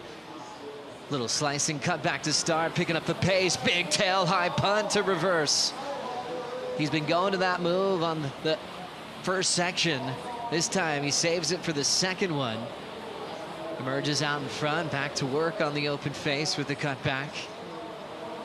Ferreira loading up for the carve. Just pace work here to see what the inside wedge has in store for him. He needs to improve on an 8.17 to have this wave count in his top 2. Finds the pocket there. So patience between turns and even a little distracted to see what Morgs might be getting up to. And he'll just stomp that reverse without even blinking. He doesn't need a section to do that move. He could just basically lift it up. He's got some of the biggest legs on tour. Loves working out just as much as he loves surfing.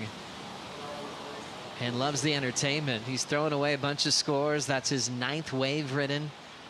Often owns the highest wave count in the majority of his heats on the championship tour.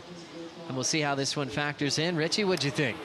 I liked it, Joe. I don't think it's going to go into the excellent range, but I love the variety here. He did the big calf snap and then throws the air rev. A little bit of downtime here through the mid zone. And he finds the face again and shows us some tidy work, but this guy doesn't tire. Boundless energy. He just seems to have it on tap. Another wrapping rebound cutback. And then we know the script. As he comes through the inside, waits for that little moment and gets the another little frontside air rev. But technique perfect, got the grab. Just his ability to regain control, redirect that surfboard in a split second on that landing. And we haven't seen him do the complete full rote in the air yet, as per Yago, but that might be coming. Here we go. Simblick looking to answer here, flows through the first section. Nice and easy on the carve.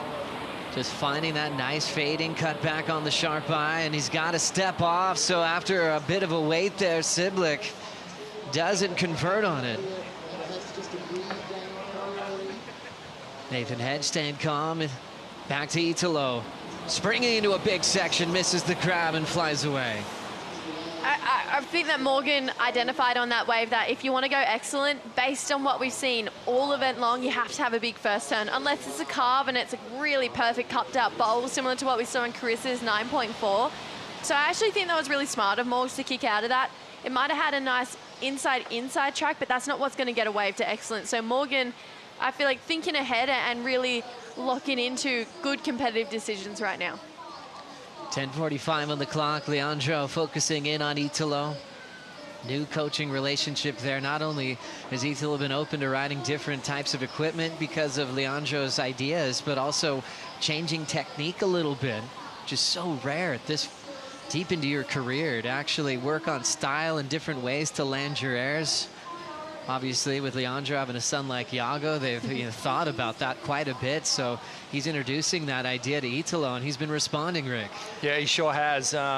If there was almost a frantic energy that comes off Italo, that feels like it's settled a little bit. And, the cuts are a little deeper, the carves are a little deeper, the rail's wet, as he just goes to the air again.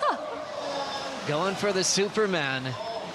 This is when he is so dangerous, when he's experimenting a bit. He's got the lead. He knows he maybe has a one maneuver section. He'll try just about anything.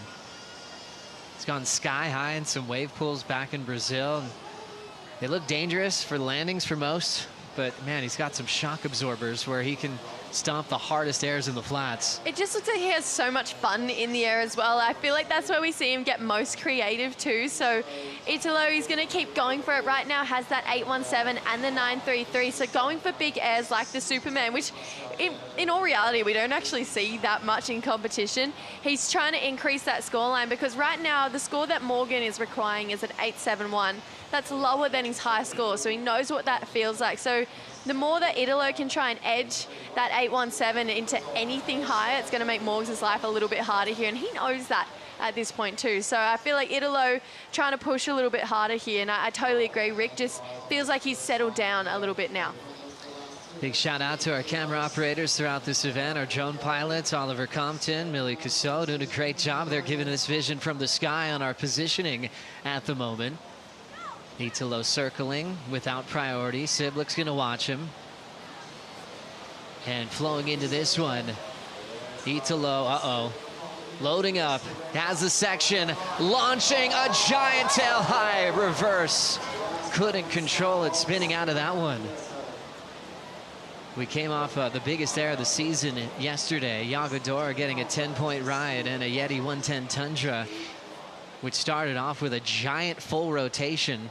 A lot of these versions for Italo, he's still doing the land backwards and a real aggressive spin out, and he's fallen on several of them throughout the day today. Yeah, he has, but there's something about that element of height that he had on that last full rotation at air reverse. Sorry, it just felt like that was the extra bit of loft that he needed to give the judges, well, make the judges push those scores a little bit higher. Maybe those last couple of airs have sat at around that same height. We haven't really seen him push really high in the sky for quite some time. So Iago pushing on that, sorry, not Iago, sorry, Italo pushing on that one, and it felt like he's going to slowly start to keep doing that more to edge that score higher.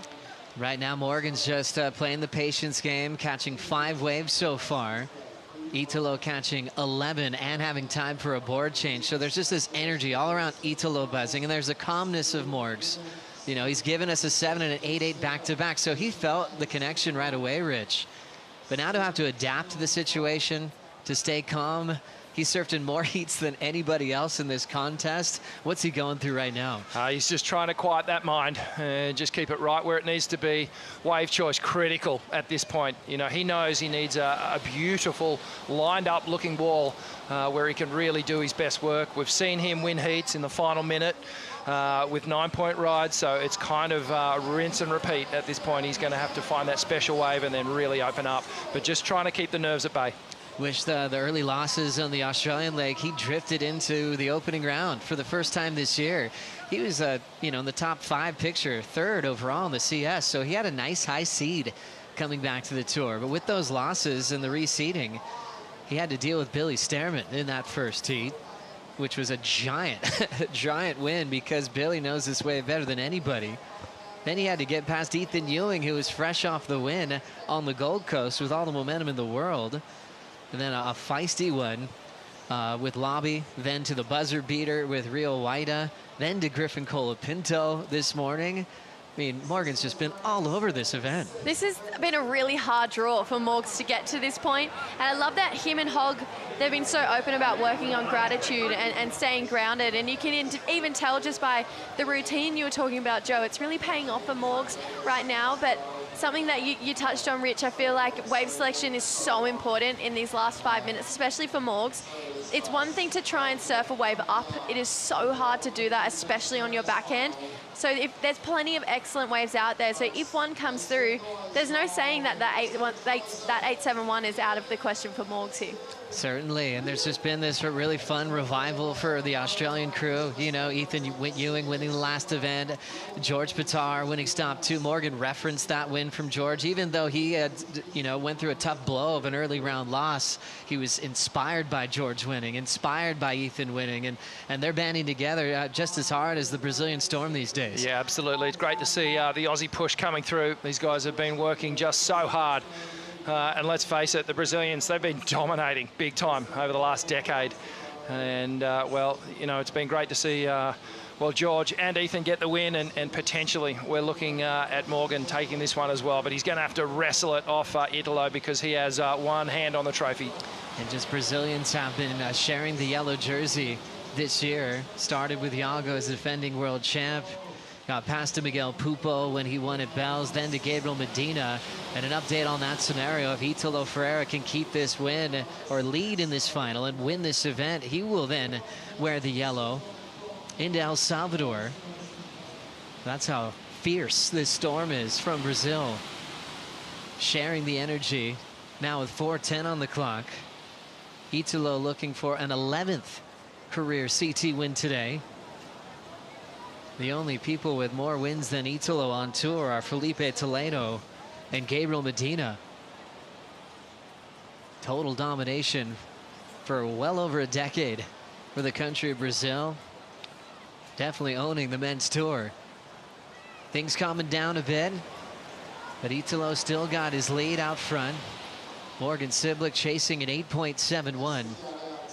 All eyes here in Raglan, watching this one in the town as well, from the Harbor View Hotel all the way back to the Prince of Meriwether, where they're just going to be up all night, waiting to see what this decision will look like. Morg's in his 2nd appearance in a CT final, but his 1st of this season and 1st since that 2021 year. I love that he's channeled that feeling as well. There's just so much love and support behind Morgs. I know his girlfriend Em just rushed out a couple of sprays on his quiver coming over this last leg, and he's on one of those boards now. So the board lab as well, they'd be tuning in. There's so much work has gone into this moment for Morgs, and it really does come down to, is the ocean going to provide here? We know he's good under pressure. We saw that already in this event. But to have just a whole country behind, not just Morgs, but Italo as well, these guys would both want to be cheered up, not just for themselves, but for their country. And you can see even it meant so much to Carissa to do that for Hawaii. So there's the Aussie flag down the beach right now. There's so many Brazilian flags too. The crowds of the fans from Brazil come in numbers everywhere we go. So it really is, it's coming down to crunch time right now. Gosh, big thanks to all the people here in Aotearoa and New Zealand, and legends like DK, who organized a great crew for the Water Patrol. Big thanks to them, working hard this entire event window.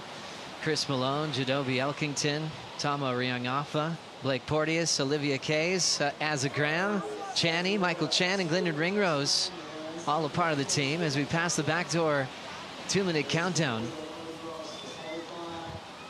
We are about to crown another champion. Carissa Moore just created history again and picked up her 29th career CT victory over Sawyer Lindblad.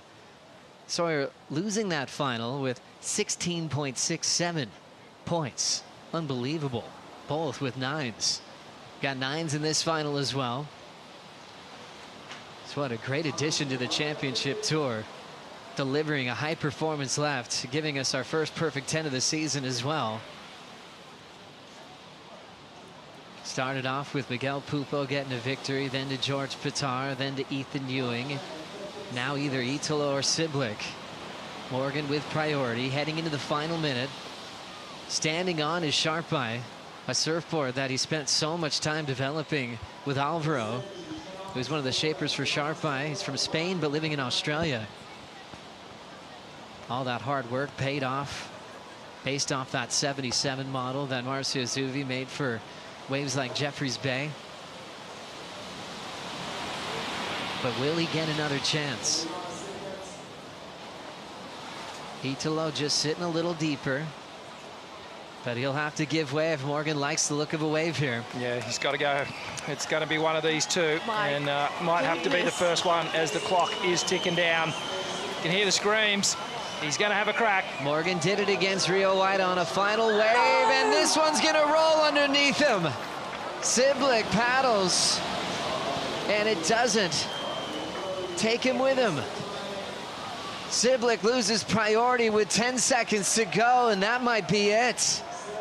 Ferreira closes in, they shake hands, and that'll do it. Italo Ferreira makes it official and is your champion of the Corona Cero New Zealand Pro, presented by Bonsoy. Your new world #1, heading to El Salvador.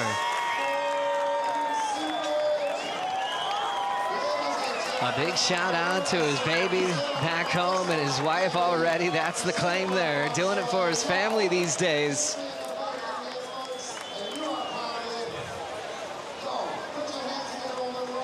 He was a favourite, wasn't he? Coming into the event, the warm-ups, he looked amazing, and he was always going to be hard to stop. As we say, a little bit of fun and games, a little victory lap here, showing us what he can do switchfoot. And there it is. Back in the winning circle. His 11th career CT win all time. And it just makes sense that a goofy footer would take out a win here. You know, we talk about the lefts, the goofies speak about it the most.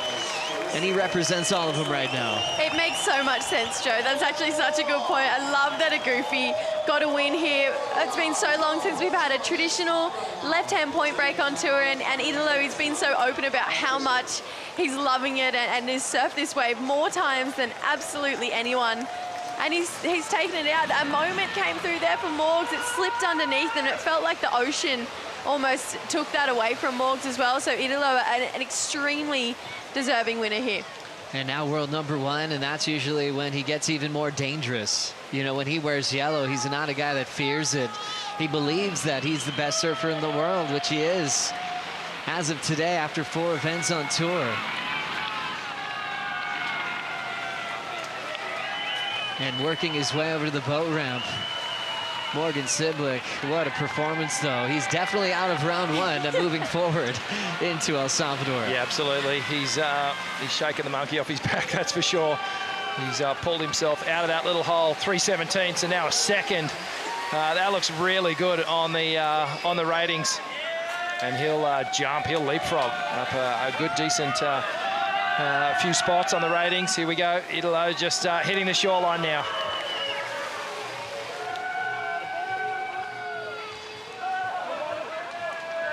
Buchecha there first for the big hug.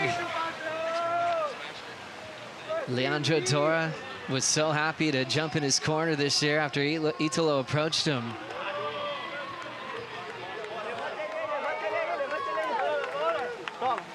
His first win since Abu Dhabi last season.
Beautiful scenes here at Manu Bay. A giant win for Italo. His jersey's turning bright yellow heading into the next stop of the season. A world champion already, looking for another world title. Man, he's been reliable and a world title contender every single season. But he's got a new mojo these days as a dad and a family man, and doing it for Brazil as well.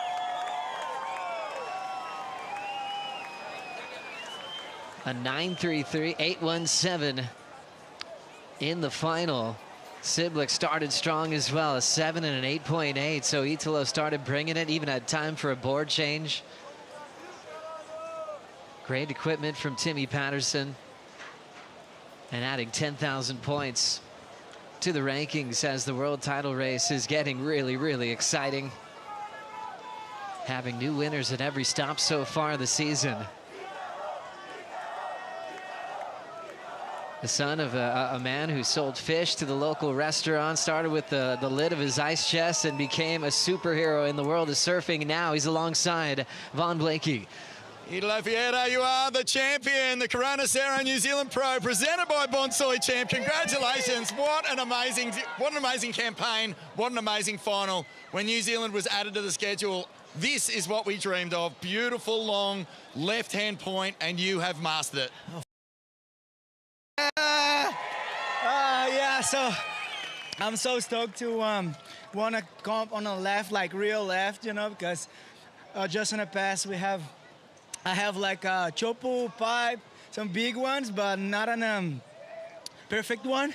And I was like, okay, can't be my my comp, you know, because I have been like surfing so much in the last couple of days, like dedicating a lot. That was like 2 months on a roll, like without my kid, without my wife, like, you know. And then I was like, okay, it's time to put all the energy on this event. And then I know it's a long year, you know, but step by step, I was talking to Leandro, and then I was like, okay, let's do this.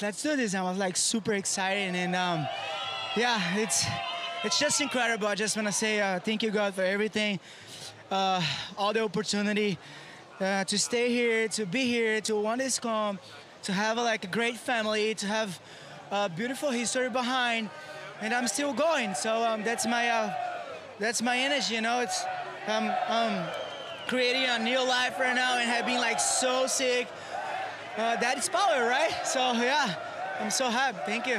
That's your energy, man, and you've brought plenty of it to New Zealand. You got here early.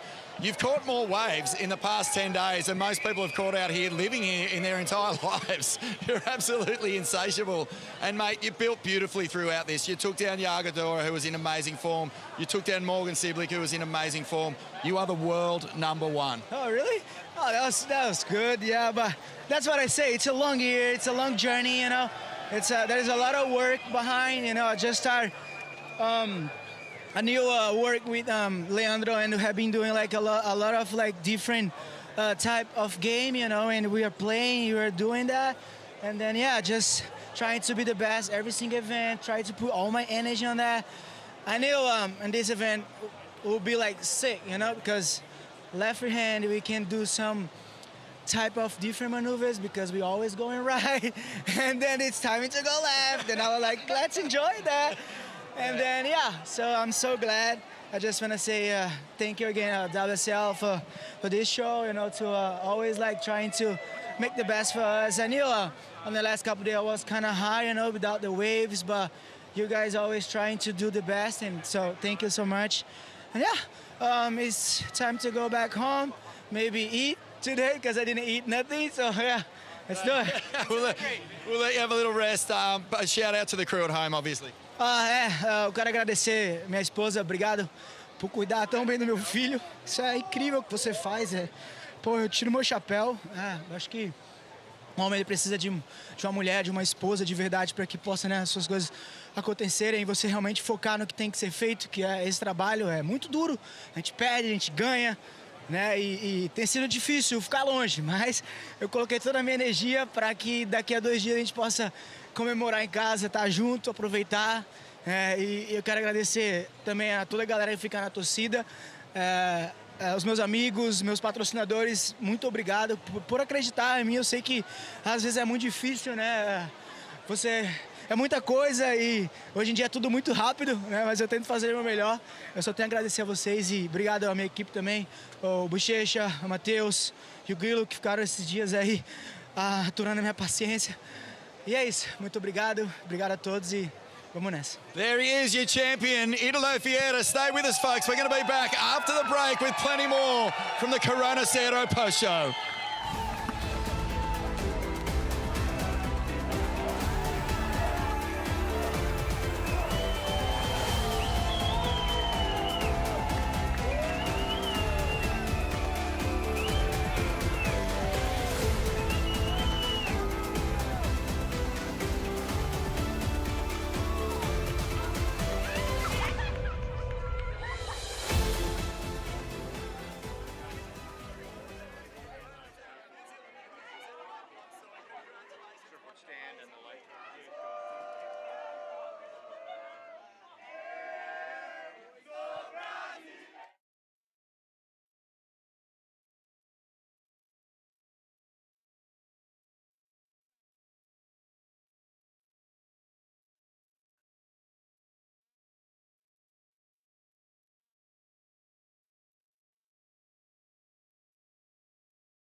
Welcome to the Corona Cero post show, and what a show it's going to be. An epic event here.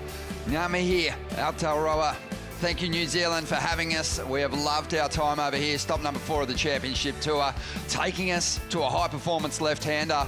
We got quality conditions on the 2 last days of the event window, and we saw the performance levels go to a whole new place. We have 2 very deserving winners and great stories unfolding here today. Ronnie Blakey, Jessie Starling, Richie Lovett, Jessie, epic finals. Great job on the call. Oh, thanks so much. It was such a honour, really, to see Carissa do what she did in that final. Sawyer put up an incredible fight, but I just feel like the storylines that went down today, they feel just right. I feel like that's exactly how it was going to play out, and Joe nailed it perfectly. Actually, at the end of that, he said, feels right having a goofy footer win, at least one goofy footer win on this left-hander. So Italo just surfing incredibly well as well. Absolutely, Rich. Pretty emotional moment when Carissa hit the beach. Yeah, that was a really special moment. You know, that's obviously the win that she's been wanting to get coming back to the tour.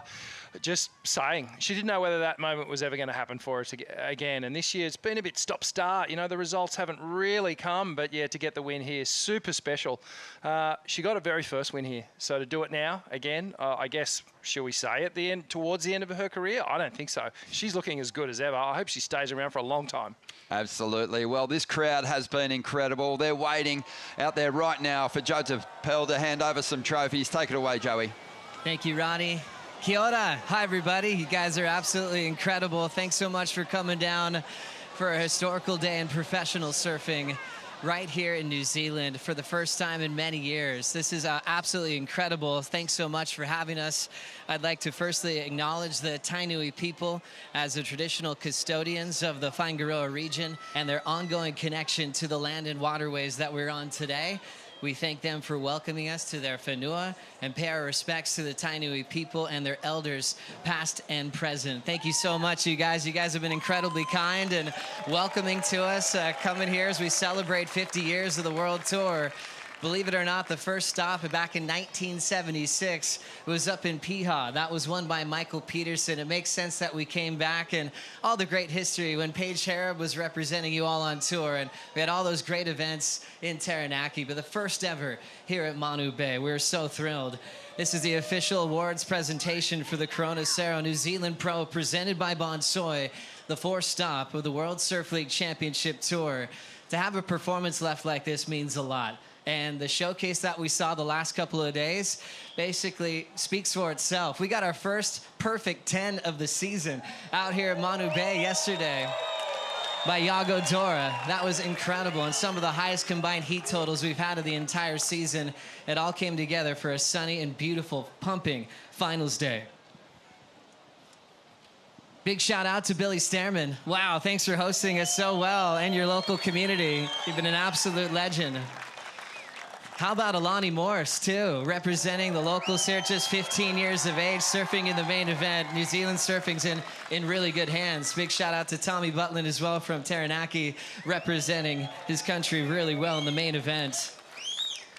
A sincere thank you goes out to New Zealand government and the Honourable Louise Upston, Minister for Tourism and Hospitality.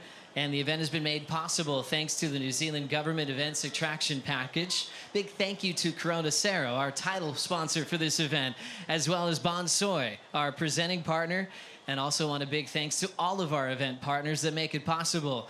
Big shout out to Red Bull, Yeti, Surfline, IC, Apple Watch, True Surf, Waikato District Council, Backdoor, realestate.co.nz, Raglan Roast, Lexus, MediaWorks, and GoMedi. Put your hands together for all this great support we have here in New Zealand. Big special thank you to local hero, Raglan icon, Daniel Cariopa, DK. Thanks for all of you done for us. Thank you as well to Ben Kennings and the team from Surfing New Zealand and the Poi Hakena, Marai, Mana Whenua, and the Mana Kuapua, the Maori board riders, the Point board riders, the Christian surfers, and also the local community and the surfers who share this incredible place with us. Big thanks to all the fans, all the ones in person here and all the ones at home around the world on the live broadcast. Got some great people that make a big impact on professional surfing and this great event. Put your hands together for Scotty Hargraves, Senior Vice President of the WSL APAC. Love your work, Scotty. Thanks so much. Right next to him, Renato Hickel, one of the longest serving members of pro surfing, WSL Vice President of Tours and Competition. Well done. Muito obrigado. Also next to him, Jim Wilson, founder and owner of Bonsoy. Love your company, Jim, and love your dedication for the sport of surfing as well.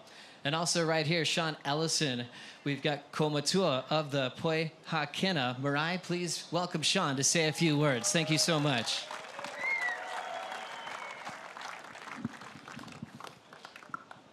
Whakarongo akau te tangi mai te manu tui tuia.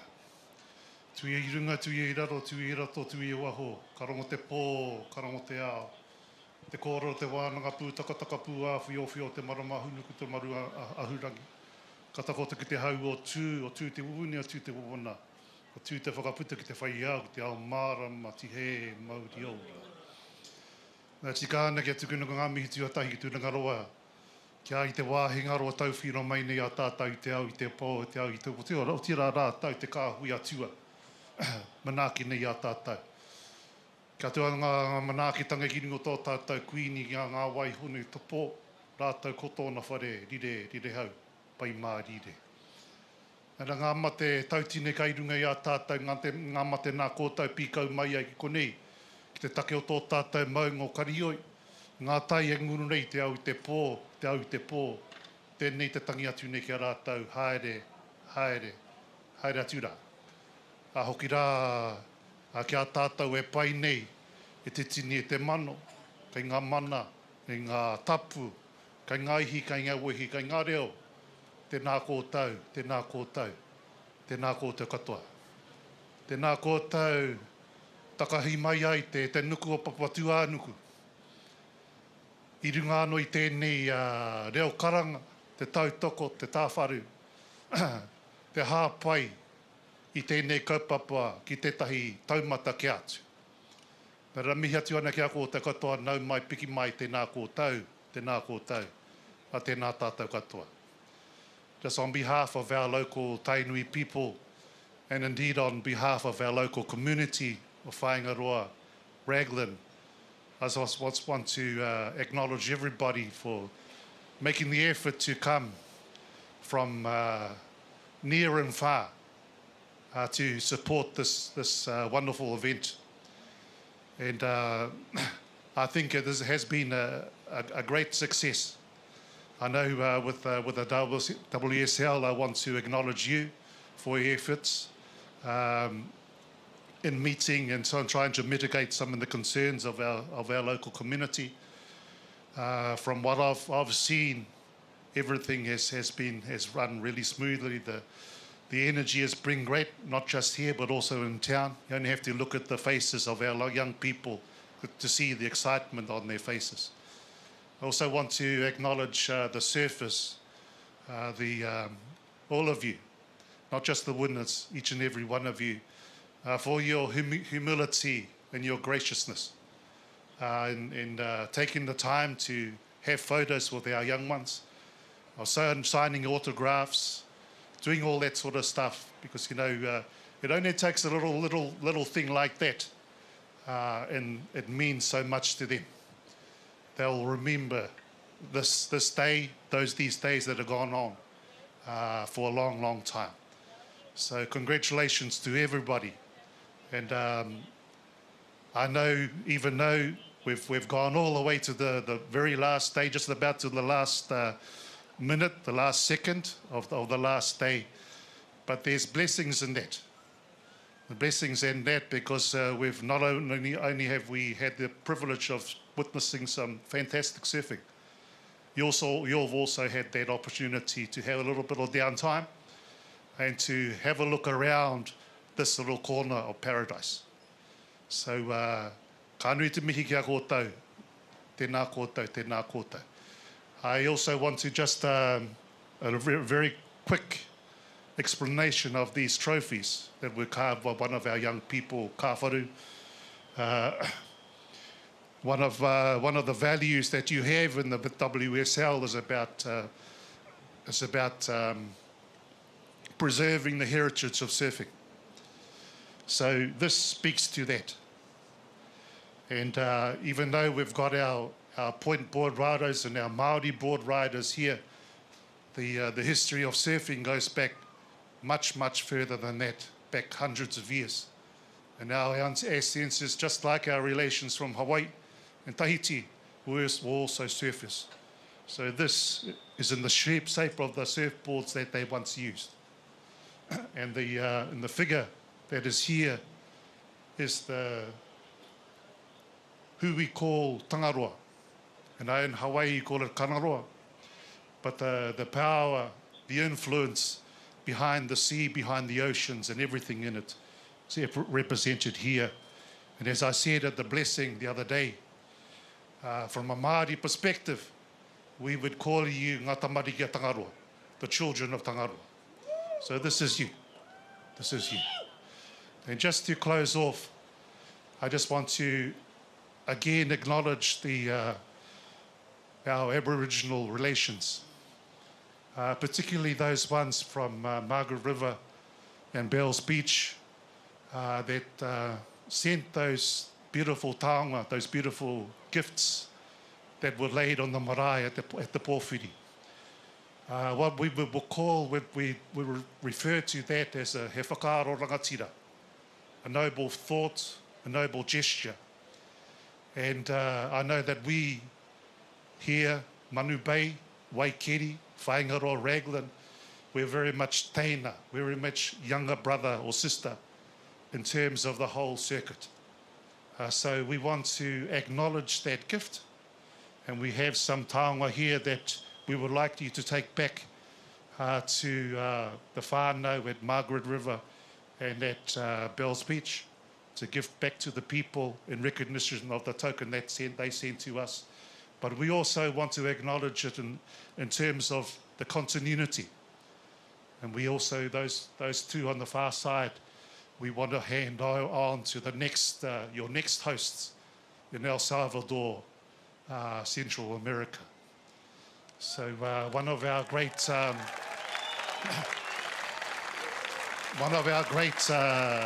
navigators, who's well known right throughout the Pacific, is known as Maui. The whole North Island of the country is called Ika Maui, the great fish of Maui. And so in our tradition, some of our traditions, Maui came from the west.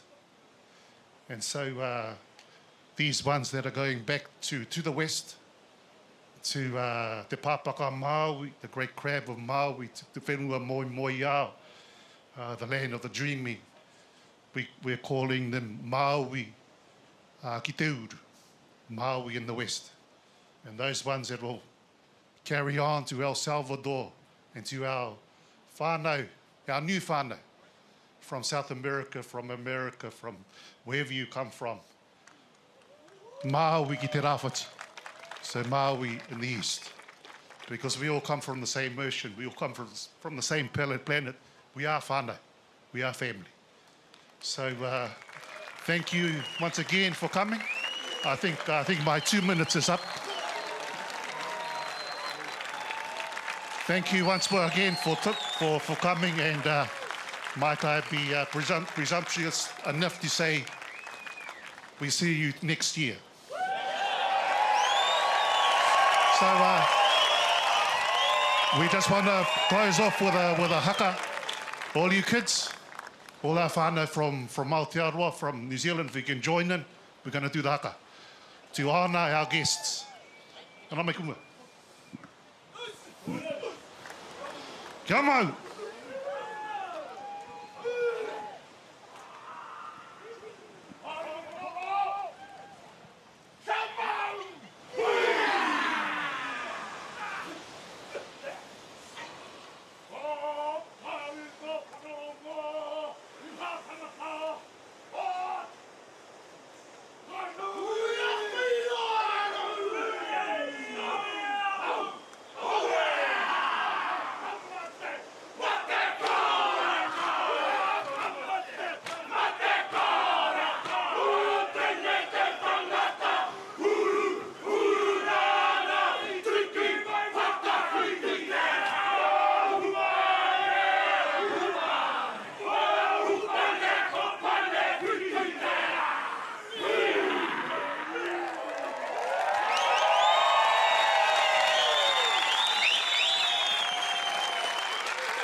Thank you from the bottom of our hearts. Thank you so much, Sean. That was magic. Thank you for the warm welcome. We feel that sincerely. Whew, feeling that beautiful energy and that love. Thank you so much to set us up so well for the presentation and our champions, our finalists that went all the way to finals day here at Manu Bay. Let's pass out these beautiful trophies with deep storylines carved into them from the local wood. Let's now hear it for a runner-up in the women's Cero New Zealand Pro, presented by Bonsoy. 20 years of age, a proud goofy foot representing big time, her third final appearance of her career. Let's hear it for Sawyer Lindblad.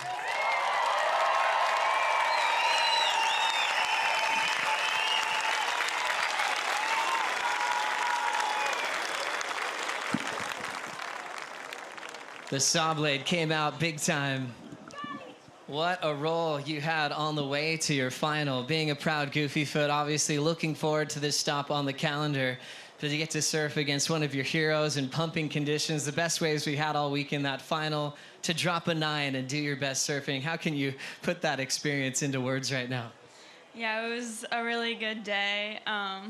Yeah, I'm just really grateful that we had such amazing conditions to end this event. It's been a long couple weeks. I feel like I've been here for a really long time, but it's been really nice, and I love this country. Everyone is so nice, and I've really enjoyed my time here in New Zealand. And also the role that you've been on, Sawyer, has been electric. Back-to-back semifinals and then to a final. Things are just going up. Is this the best you've ever felt in your career? Yeah, I think so. It's been a good start to the year, and I'm really excited for the rest of the year, too. I feel like my time is definitely coming soon, and yeah, I'm just very blessed. Congratulations. Enjoy the moment. Thank you. Sawyer Lindblad, runner-up here at Manu Bay. Now, this man's been working extra hard. Remember, he made the top 5 in the world in his rookie season on tour, had to work incredibly hard to come back, obviously deserving his spot on the championship tour, making the big final. Let's put your hands together for your runner-up of the Cero New Zealand Pro, presented by Bonsoy, Australia's Morgan Siblick.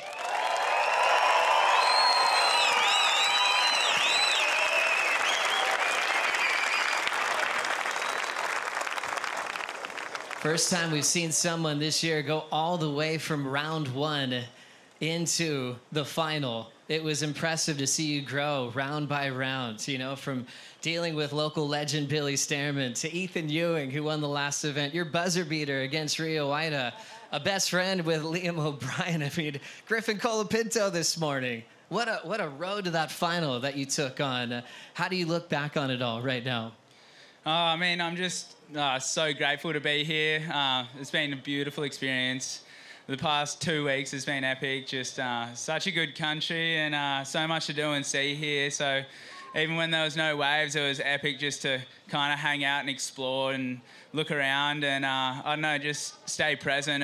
It felt like it was easy to do that with just so much to do. And yeah, I don't know, it's like just an epic experience, and we were blessed with great waves today and an epic final. It's always hard to compete against Italo when he's in that kind of mode and he's flying through the sky. So I don't know, I was just praying for another big set, and I didn't get the opportunity in the end, and that's just how it goes. So still grateful and stoked to be here. Morgan, from that year where you finished in the final 5, fell off tour, and then all those years you're like a couple heats away and you have to start from scratch again, to see where you're standing right now today on a podium once again, what does that mean to you? Oh, it means the world. I've put in so much work over the past couple of years, and just really want to get back here, and just, yeah, haven't really been performing in the jersey, and I don't know. I guess this just proves to myself that, like, I'm back, and I'm just going to try to stay here and hopefully put up a few more good performances this year, and, yeah, over the moon. Congratulations, Marks. Yeah, thank you. Thanks, everyone, for coming down and supporting. It's been an epic week, and yeah, thanks to my girlfriend at home, all my friends and family at home, and yeah, just the finalists. So it was an epic day, and everybody who surfed today, and yeah, can't wait for next year. Morgan Siblick, runner-up, doing a great job, and definitely out of round 1, moving forward into El Salvador. Great job. Well, this woman is incredible, a superhero in our sport. Took some time off to grow her beautiful family, who are all right here with us today. And we all got to witness greatness. You know, the time might change the tour, but greatness will always rise. Everybody, let's give it up for a 5-time world champion and your champion of the Corona Cero New Zealand Pro, presented by Bonsoy, Carissa Moore.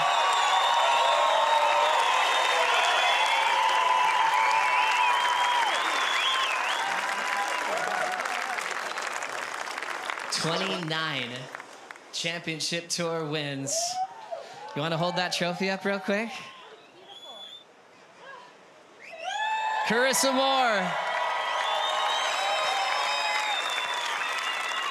You've got a special relationship with the ocean and people and culture. And, you know, going back to your win when you were 17 to looking what you've done now in this beautiful part of the world, you ever feel like the ocean just kind of is smiling down on you when you paddle out? I definitely felt it today. And this place has held a special place in my heart for a really long time. You know, my experience here in 2010 changed my whole perspective of my career and what success looked like and how I wanted to live.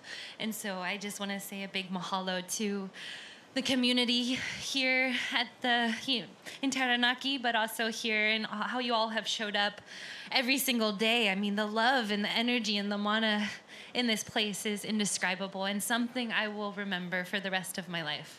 I was in the crowd and I met Bumble and the crew from Taranaki that were there, that you supported to come visit you in Hawaii from way back in the day. That connection was powerful. The love that they shared for you and how much it meant for them, for you to open your doors as well. And to see that come full circle moment as your dad's a grandfather now, your baby girl got to see it come true. This definitely feels like your extended family.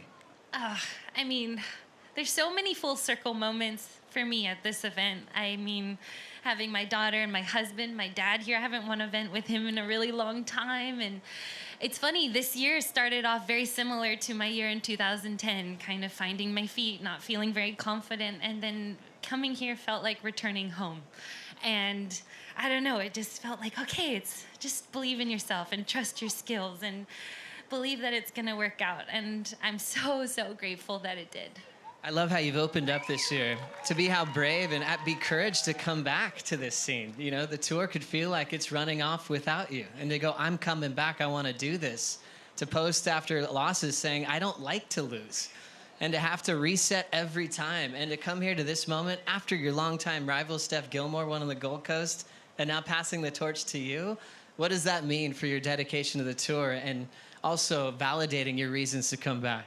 Oh my gosh, this is seriously a dream come true. I mean, watching Steph was such an inspiration. And then, I mean, I doubted that I could do this again, that I would ever get this feeling to stand in front of a crowd and score nines and be able to surf at a high level is like, that's...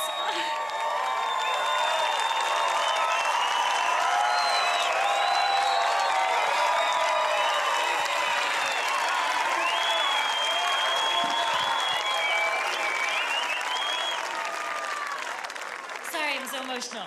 I'm a mom. But no, this is for the moms, and that never stop dreaming if you want to. And I know it takes a village. I wouldn't be here if it wasn't for my incredible husband. You know, I look at him and he was super happy at home the last 2 years. And then I told him, let's do it again. He's like, all right, we're doing it. We're going to do it as a family. And I just I love you so much with my whole heart. And my daughter has given me a strength that I didn't even know I had. So a huge thank you to the both of them. Massive inspiration, Carissa. We can't thank you enough for all you do as a human being and for the sport of surfing. Congratulations, you're on top of the world. Thank you so much. Thanks, you guys. Carissa Moore taking out her 29th career event win, just like she started off in her rookie season here in New Zealand. Congratulations. Well, this man worked so hard, maybe harder than anybody on tour. His last win was over a year ago in Abu Dhabi.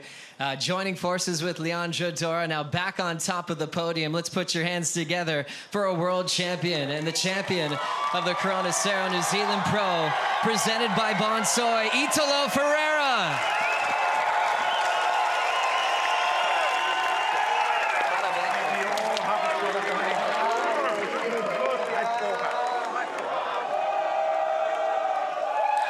Parabéns!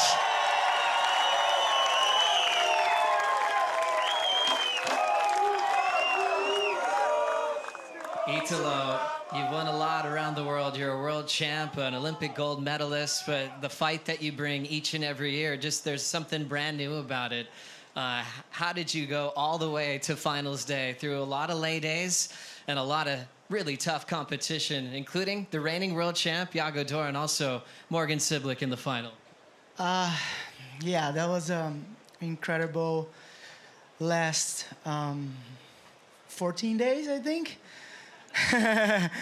Even like one of the days that we didn't have waves, it was pretty fun driving around, find some new places, find some new beach to surf, and then has been so nice, you know.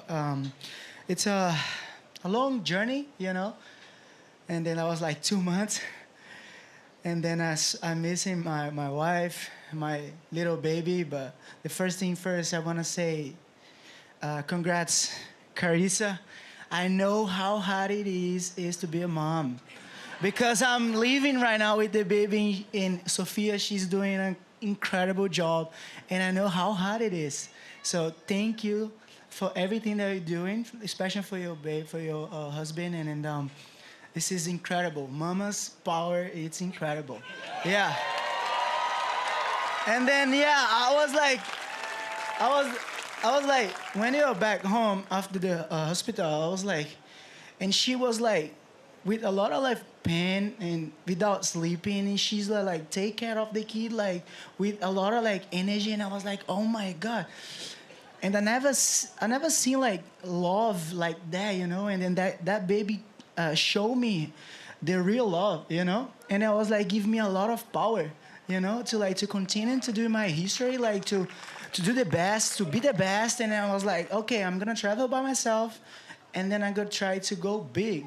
It's just for the kid, it's just for my wife, for my family, my new history, you know? And then it's incredible. And then I just wanna say thank you again, God, for like everything, all the opportunity, and then to keep going, like doing this for the rest of my life, I hope.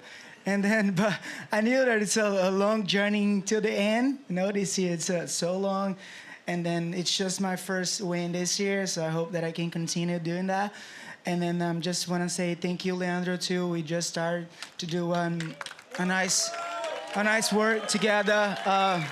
All my team, too, Buchecha and Mateus, on the last couple of weeks have been so fun.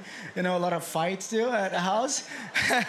But it's so fun, you know, when you have like real friends around, you know, and make it happen. And then I just want to say congrats to Sawyer and Morgan.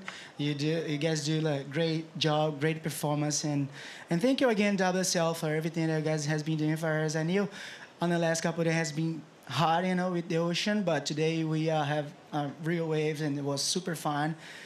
And then, and the last thing, I just want to say thank you all the local guys. Yeah, you guys have been so welcome. Thank you so much. I hope I can see you guys next year, and then we can put a show again.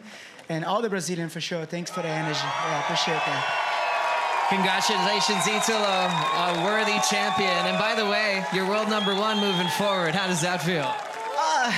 That was incredible. Yeah, for sure. Back to the top. But I knew, that's what I said before. It's a long journey, you know, and that's a lot of work to do. So let's keep it going, Leandro. That's a long journey. Parabéns. Enjoy the moment. Monstro, dad power as well. Mom power. What an event. Thanks so much to all the locals for supporting this. You guys made this extra incredible. We're going to continue the party on the Corona Cero post show. I'll pass it back to you, Ronnie. Thanks so much, you guys. Thank you, Joe, and congratulations to our finalists, our winners, absolute champions. Great speeches from everyone. And obviously everyone really loving their time here at the Corona Cero New Zealand Pro, presented by Bonsoy. Some special moments unfolding now down on the main stage in front of this magic crowd who've really, I think, helped elevate the performances of the world's best here at stop number 4. There's a lot to break down. Obviously, a real springboard for Italo to the top of the rankings now. Amazing. He's going to be in the yellow jersey for the first time since last season. He had a magic start to the 2025 season. He kind of did well to keep himself in contention for a world title at the end of the season. But, yeah, that was an important move for him, a big heat win, a big final win. I really feel like it just speaks to that this year's going to look so much different to what we've seen over the last few years. Now that the cut is gone, we have a full season. The rankings have changed, other than Gabby keeping it for 2 events, every single stop. So I just feel like now that Italo's at the top of the rankings, he mentioned it's a long journey. We're probably going to see it change a couple more times, but what a day, what a moment for not just surfing, but New Zealand as well. How cool to finish an incredible event here for the first time ever. Yeah, it was amazing stuff. And Italo made a huge jump to the #1 position. Morgan made an important jump. 3/17 through the first 3 events, rear chair, and a second-place finish. It's going to see him make a huge climb. But let's have a look at the numbers for the final. They were so impressive. As we see the bracket here, Morgan Siblick put up solid scores. In fact, both the runner-ups today put up 9s, and it is huge. Just Italo too strong with those big airs. Yeah, that's how you want the finals to go, whether it's the men or the women. You want both competitors to really put in their best performance and put their best foot forward, and that's exactly what happened. And unfortunately for Morgan, he just got outsurfed today. Italo was on fire. He was on another level, just all that innovation and flair. We knew on the forehand he was going to bring it all. And he's one of the most high-flying surfers we have on the tour, one of the most energetic surfers that we have on the tour. And he's obviously been kind of working with Leandro as well, just to kind of tidy up that power and that rail game, which we saw through the week, which I actually really enjoyed, because it sort of settled him a little bit. And the surfing is actually improving. It's gone to another level. So really cool. Back in the yellow jersey. Interesting that the 3 Brazilians have changed hands with the yellow jersey on the men's side this year. Yeah, tough road too. Came through Miguel Pupo, who looked great on the forehand as well. Won the first event of the season. Then came up against Iago Dora, who obviously has been the form surfer here at stop number 4. But Morgan Siblick, no, he just came to play today. Big numbers in his semi-final heat to get the jumper on Griffin, and also dropped big scores on Italo early in the final. He even said in his speech just then, it's hard to come up against Italo when he's in that form and he's doing 3 airs on one wave multiple times in a heat as well. So Morgs surfs so incredibly well, and I love that see that Morgs is back in this form as well. But Italo, there was one wave in particular in the final that was just mind-blowing. 2 big airs right at the start of the wave, and that was one of the many times he went excellent, and then would come through this inside and throw the fins as the rocks were starting to show its head too. So it's pretty cool that Italo is give it all no matter what. Yeah, just so creative, isn't he? And like you said, willing to put it on the line on those opening manoeuvres, and it's that degree of difficulty and that commitment to it at the start of the ride that the judges, they dine out on it. They absolutely love it. You know, this is modern day pro surfing, and it requires a modern approach, and that's exactly what Italo did today. You know, the most complete surfer in the world, and will get the world title, is the one that can do everything. And it feels like that Italo's really sinking into that mode.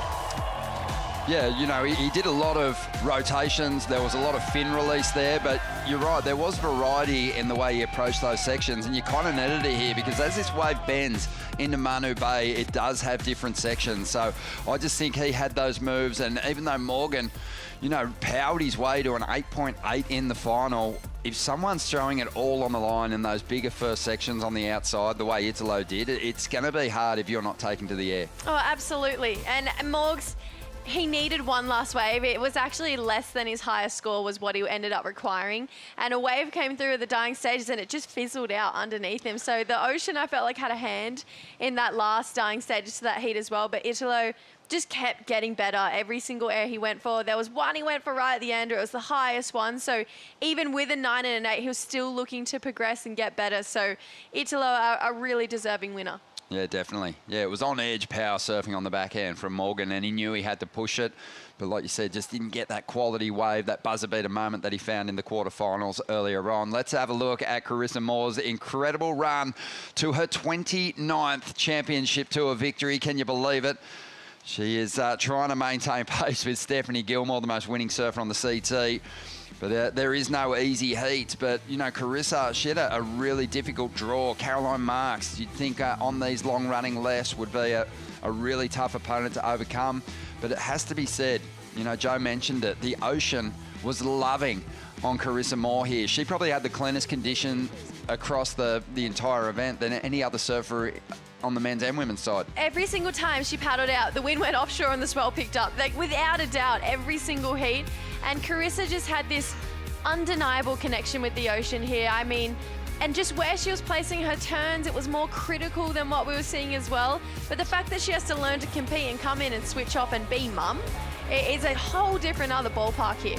Is Elena the most switched on baby ever at a competition site? She knew when to clap. She knew when to throw the high fives out. She knew her mum was on an absolute heater through this draw. The way she was squaring up, Rich, was always going to be hard for any other competitor in the draw to match. She just seemed to have a lot more power and was laying down the biggest turns of the comp. Yeah, and her turns, when she was doing them, they had so much impact and force, displacing a ton of water every single time. The positioning of the manoeuvres more so as well, just done in the most accurate part of the wave and executed with precision again, and she just found wave after wave. I mean, in the semi-final, she had like 3 nines, so it was incredible stuff. You know, sometimes you get to a championship tour event, you grind your way through heats in tricky conditions. This has been a surf trip for Carissa Moore to Manu Bay. She absolutely loved her time in that lineup. She had a number of excellent rides. She had the highest scoring heats of the event, and this is such a special moment. Getting chaired to the podium with her baby in her arms, and like she said, you know, she's here to inspire mothers all over the world, and she's certainly done that. And yeah, there's a lot of tears on stage and in the booth as well. Yeah, we were hopeless. We were trying to hold it together as well. It's special stuff, but you got to give credit to Sawyer Lindblad. That total heat for the final, that was huge. That probably would have wiped out majority of other heat totals through the entire event. So she really stood up in the final, but Carissa was just too good, and what a way to win. Yeah, Sawyer's closing in on that main victory for sure. The way she performed in these last 3 events has her right up there at the top end of the rankings. Let's have a look at them now, because there was obviously a huge leap for Carissa. As we see there, climbing up into the top 10. She'd had a tough run at this season. But yeah, it is super impressive. Sawyer, she just continues to make her way up the ladder. Yeah, sitting there in number 5th position. Great stuff. And Gabby, Bryan, Luana and Molly still in that top 3, just holding position there. But, you know, we're going to see things move around a bit when everything else gets adjusted, I believe. Yeah, we sure are. Yeah, it is going to be so interesting to see the surfers back on a right-hander over there in El Salvador as well, because this event has, I think, definitely given us a refreshing look at who's got form on the back end, who's got the forehand for the goofy footers to match the backhand attack as well. And even a couple of big names that went down early. I mean, Erin Brooks was such a front runner for this event, and she had so many shades of greatness. And I feel like she's started to get frustrated with a couple results now, and I feel like Erin actually surfs really well when she's frustrated. So going into El Salvador, she's back on her back end, which we know is really good form, and I feel like that's going to be a great event for her. She's got some room to climb as well. Similar on the women's side, we're going to see these rankings change so much this year, so a lot of back and forth between that yellow jersey already on the women's side too. Yeah, it's been trading places on the men's side as well. Let's bring up the men's ranking now. After stop number 4, Italo has jumped into that number 1 position, but look how compressed those points tallies are at the top end of the tour. Yeah, the numbers are super tight, aren't they? So Italo, he wrestled the yellow jersey back off Gabriel Medina. Miguel Pupo holding strong. He's had that win there at Bells.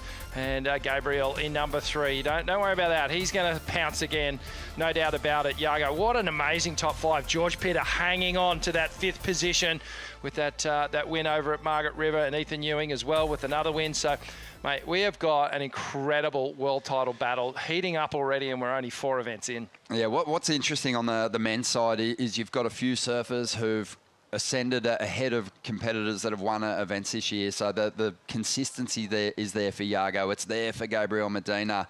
And if they break through and get a victory, they're going to be hard to stop. Even Felipe Toledo sitting down in 10th. Sammy Pupo has been incredible this year. I know he didn't have a good result here, but now that we're going back to a right-hander, I just see guys like him doing that as well and being so consistent this year, and adding new names into that world title race is really fun as well. I'm sure George Pitar is shocked that he's in a world title race this early into the season. So very Brazilian heavy, that top 10, but they've just been so outstanding so far this season. They bring it. They bring the big performances when it matters, and they have those huge clutch moments as well on the men's side. Let's have a look at the Surfboard Empire Shaper rankings presented by Vaya. Obviously, Darren Hanley, he dominated at stop 3 on the Gold Coast. He had finalists all over the place, but Matt Biolos has got his place back at the top of the table here, Rich. Oh, mate, he has been so dominant in this series over the last couple of years, and he's back on top now.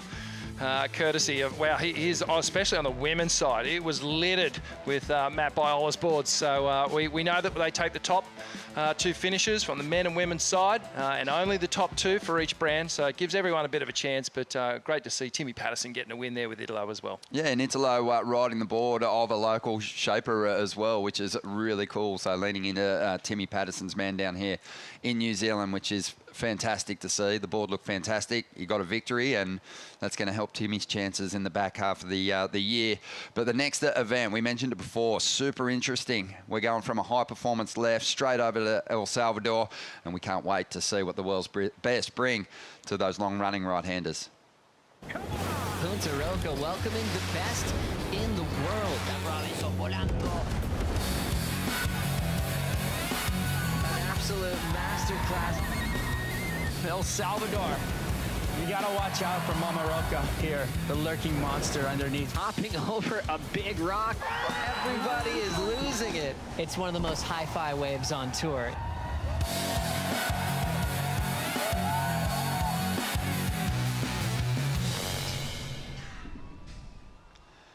Surf City, El Salvador, presented by Corona Cero. It kicks off June 5, and that is the next stop. So a brief break for the competitors, but obviously they've got some distance to travel. A few I know are going to head home for a bit of a reboot. I'm sure that Italo is going to want to get home and see his wife, his son Martin, who would have been watching the event unfold today.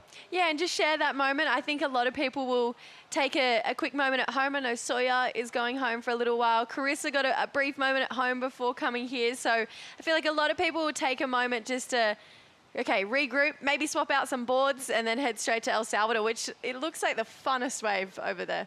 Yeah, it's given us some great moments, hasn't it, Rich, over the last few years. And it always is an interesting one because, you know, you start the season down there at Bells Beach. It can be a tricky wave.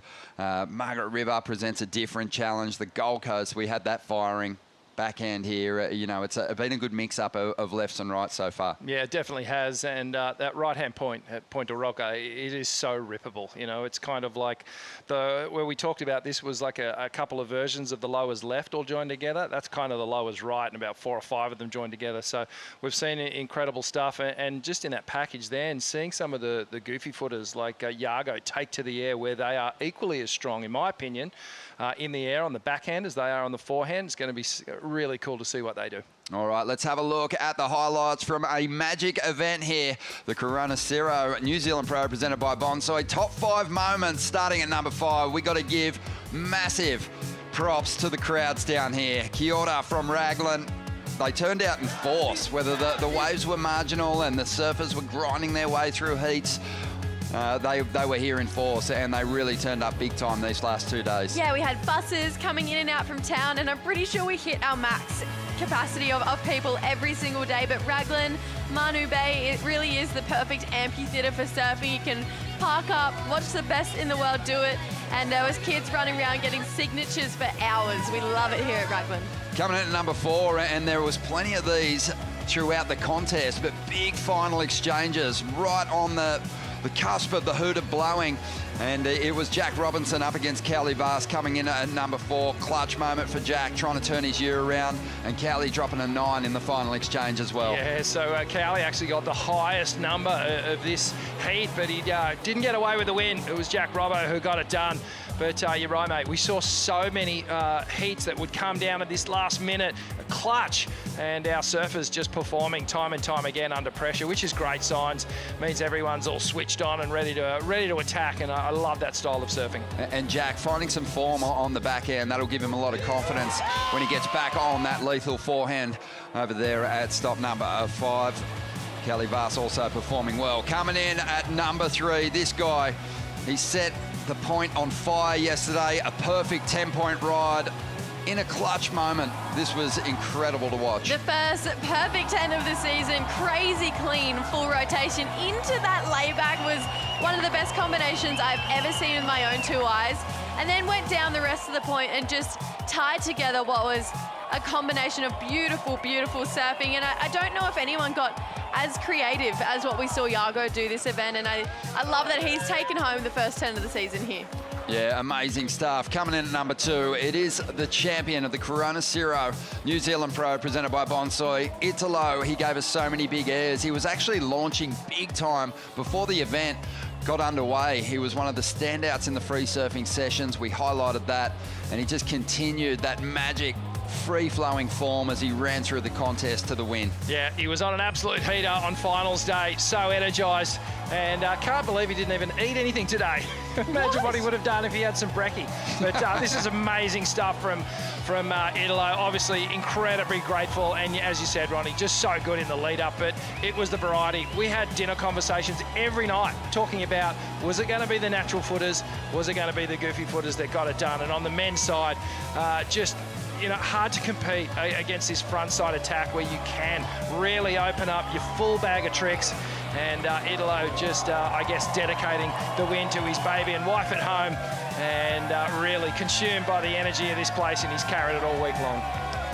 Yeah, an amazing moment, but I don't think anything could top this. Carissa Moore has made her championship tour return this year, and it hasn't really gone to plan. She's so used to getting to the later stages of CT events and challenging for victories. She's had some tough losses in the first 3 events of the season, but just came to this event carrying magic memories from her last trip to New Zealand, and or her first trip to New Zealand, I should say, and she just carried that magic backhand form to get herself a victory, an emotional win, Jessie. There were so many times I almost cried today, just watching and witnessing what Carissa did, and almost similar to what we saw from Steph, kind of come out of retirement, find their feet, find her flow and her belief again.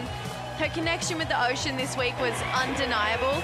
And Carissa Moore is rewriting the script for professional athletes, not just surfers, across the world. And I've said it time and time again, it is the biggest privilege to watch what these women are doing for our sport right now. Oh, for all of us, we absolutely love that moment. And yeah, Rich, go on. I was just going to say, on the women's side, 3 of the 4 events won by the veterans. So just pegging those youngsters back and just saying, hang on, just wait a little minute. We're still here to rock and roll. Yeah, definitely. The younger guard have kind of been, very consistent through those first 4 events, but the big breakthrough moments and the results that get you world title opportunities have been amazing. I mean, there's been tears in the last 3 events because I think those veterans, I think they started to doubt it themselves, but Lakey, Victoria, Steph, emotional with her incredible performance on the Gold Coast. Carissa here, it was a pretty dominant performance from the opening heats. Yeah, she was just incredible. So many excellent scores. Had 3 9s in her semi-final, and I think she was just as shocked as well. She'd always come in with head in her hands, and to see her have such emotional moments, especially in her poster interview, say, I never knew if I was going to get this feeling again.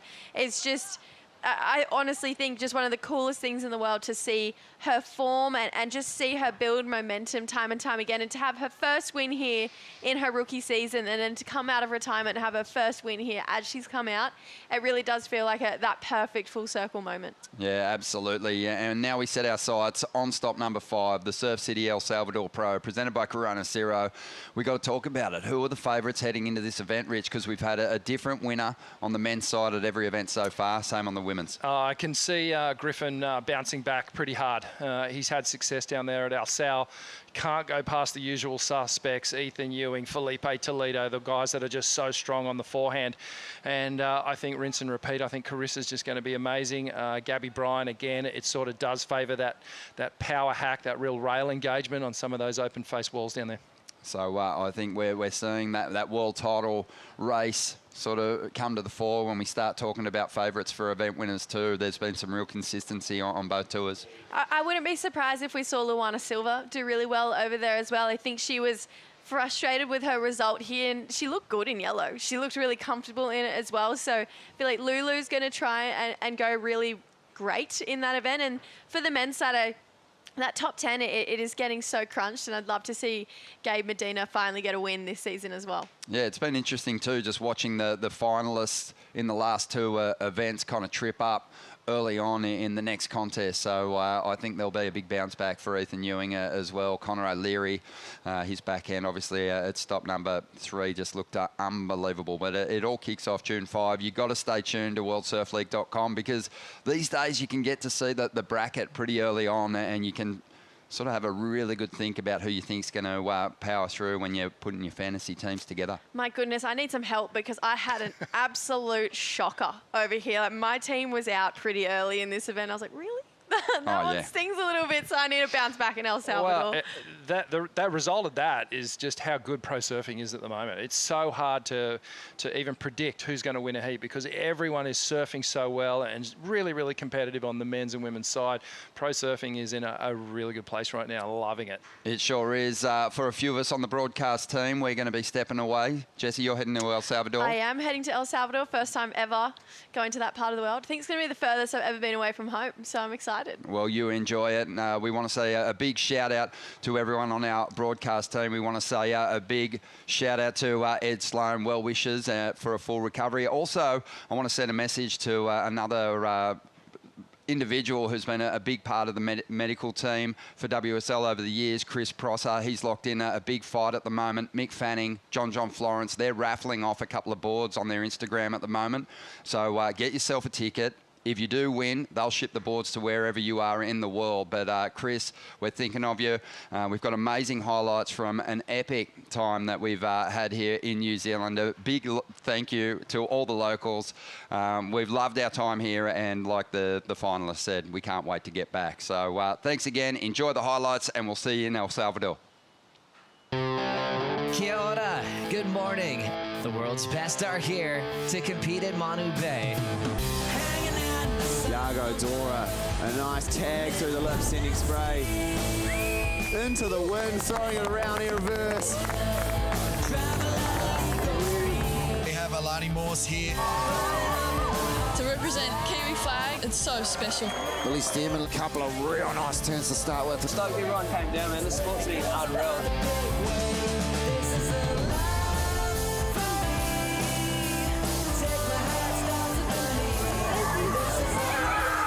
So many kids.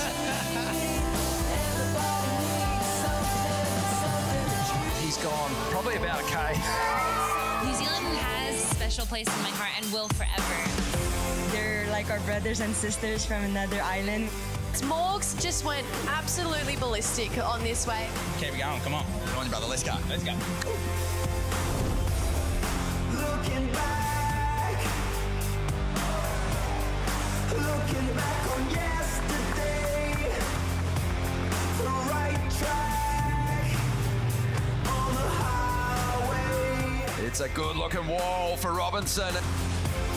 We dream awake as the world spins.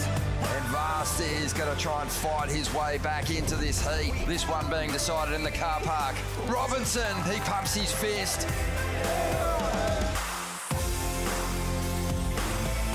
It's a grindy day, a little tricky with the swirls. Alyssa Spencer being one of the standouts as she works her way through. Sawyer Lindblad takes out and defeats Stephanie Gilmore. Riss riding a long one here down the sandbar here, Waikiri, Manu Bay. Find an absolute gem there, she did. An opportunity here for Betty Luke. There's a nice combination to get this ride started.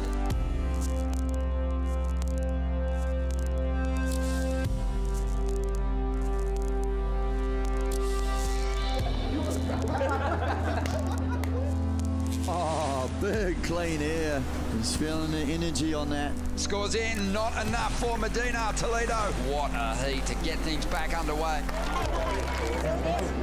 Rio Wader, big fan of spray on that first turn as he comes around and squares up again. PlayStation game surfing right now from Italo.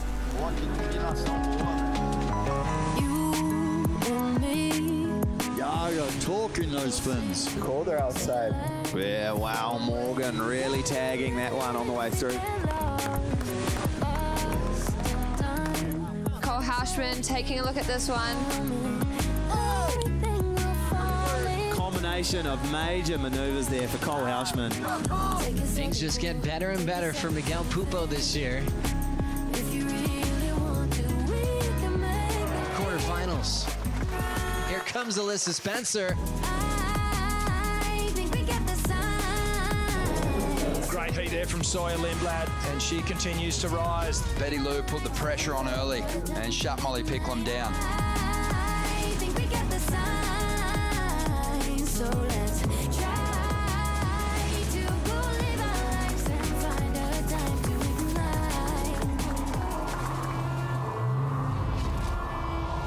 Griffin Colapinto, you can see that wind chatter, plumes of spray out the back as he tags it. Solid one for Colapinto, tags it again. Running into the semifinals.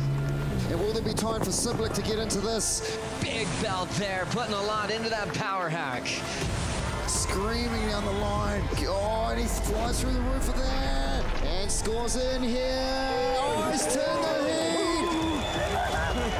Well, this is it. This is likely, could be his last shot at it, so he's going to go big. You know that. He throws the air. Unbelievable. Sticks the landing. A 10-point ride. A perfect 10.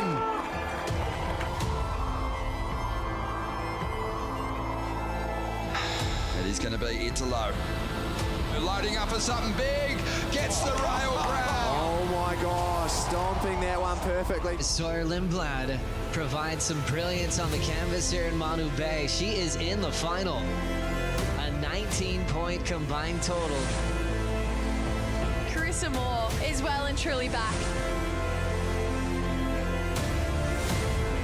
It's finals day. That first light, it revealed an incredible lineup. Griffin Colapinto, Morgan Siblett. Morgan is the surfer in rhythm right now. Just can't put a foot wrong. Second semi-final. Wow. Jumping on the ski here. Our competitors on the beach. We have placed the event on hold. Yes, the first time we activate the code red. You know, the priority is the safety of the surfers and the staff. Italo Ferreira for your viewing pleasure, folks. Get out of town, James Brown. What a fight back. Wow, huge result for Italo. Carissa Moore has an oncoming section. She floats it. Carissa Moore, her 29th career championship tour win. Italo Ferreira is your champion, your new world #1. This copyrighted event broadcast is produced by the World Surf League for broadcast around the world and may not be retransmitted, reproduced, rebroadcast, or otherwise distributed or used in any form without the written consent of the World Surf League.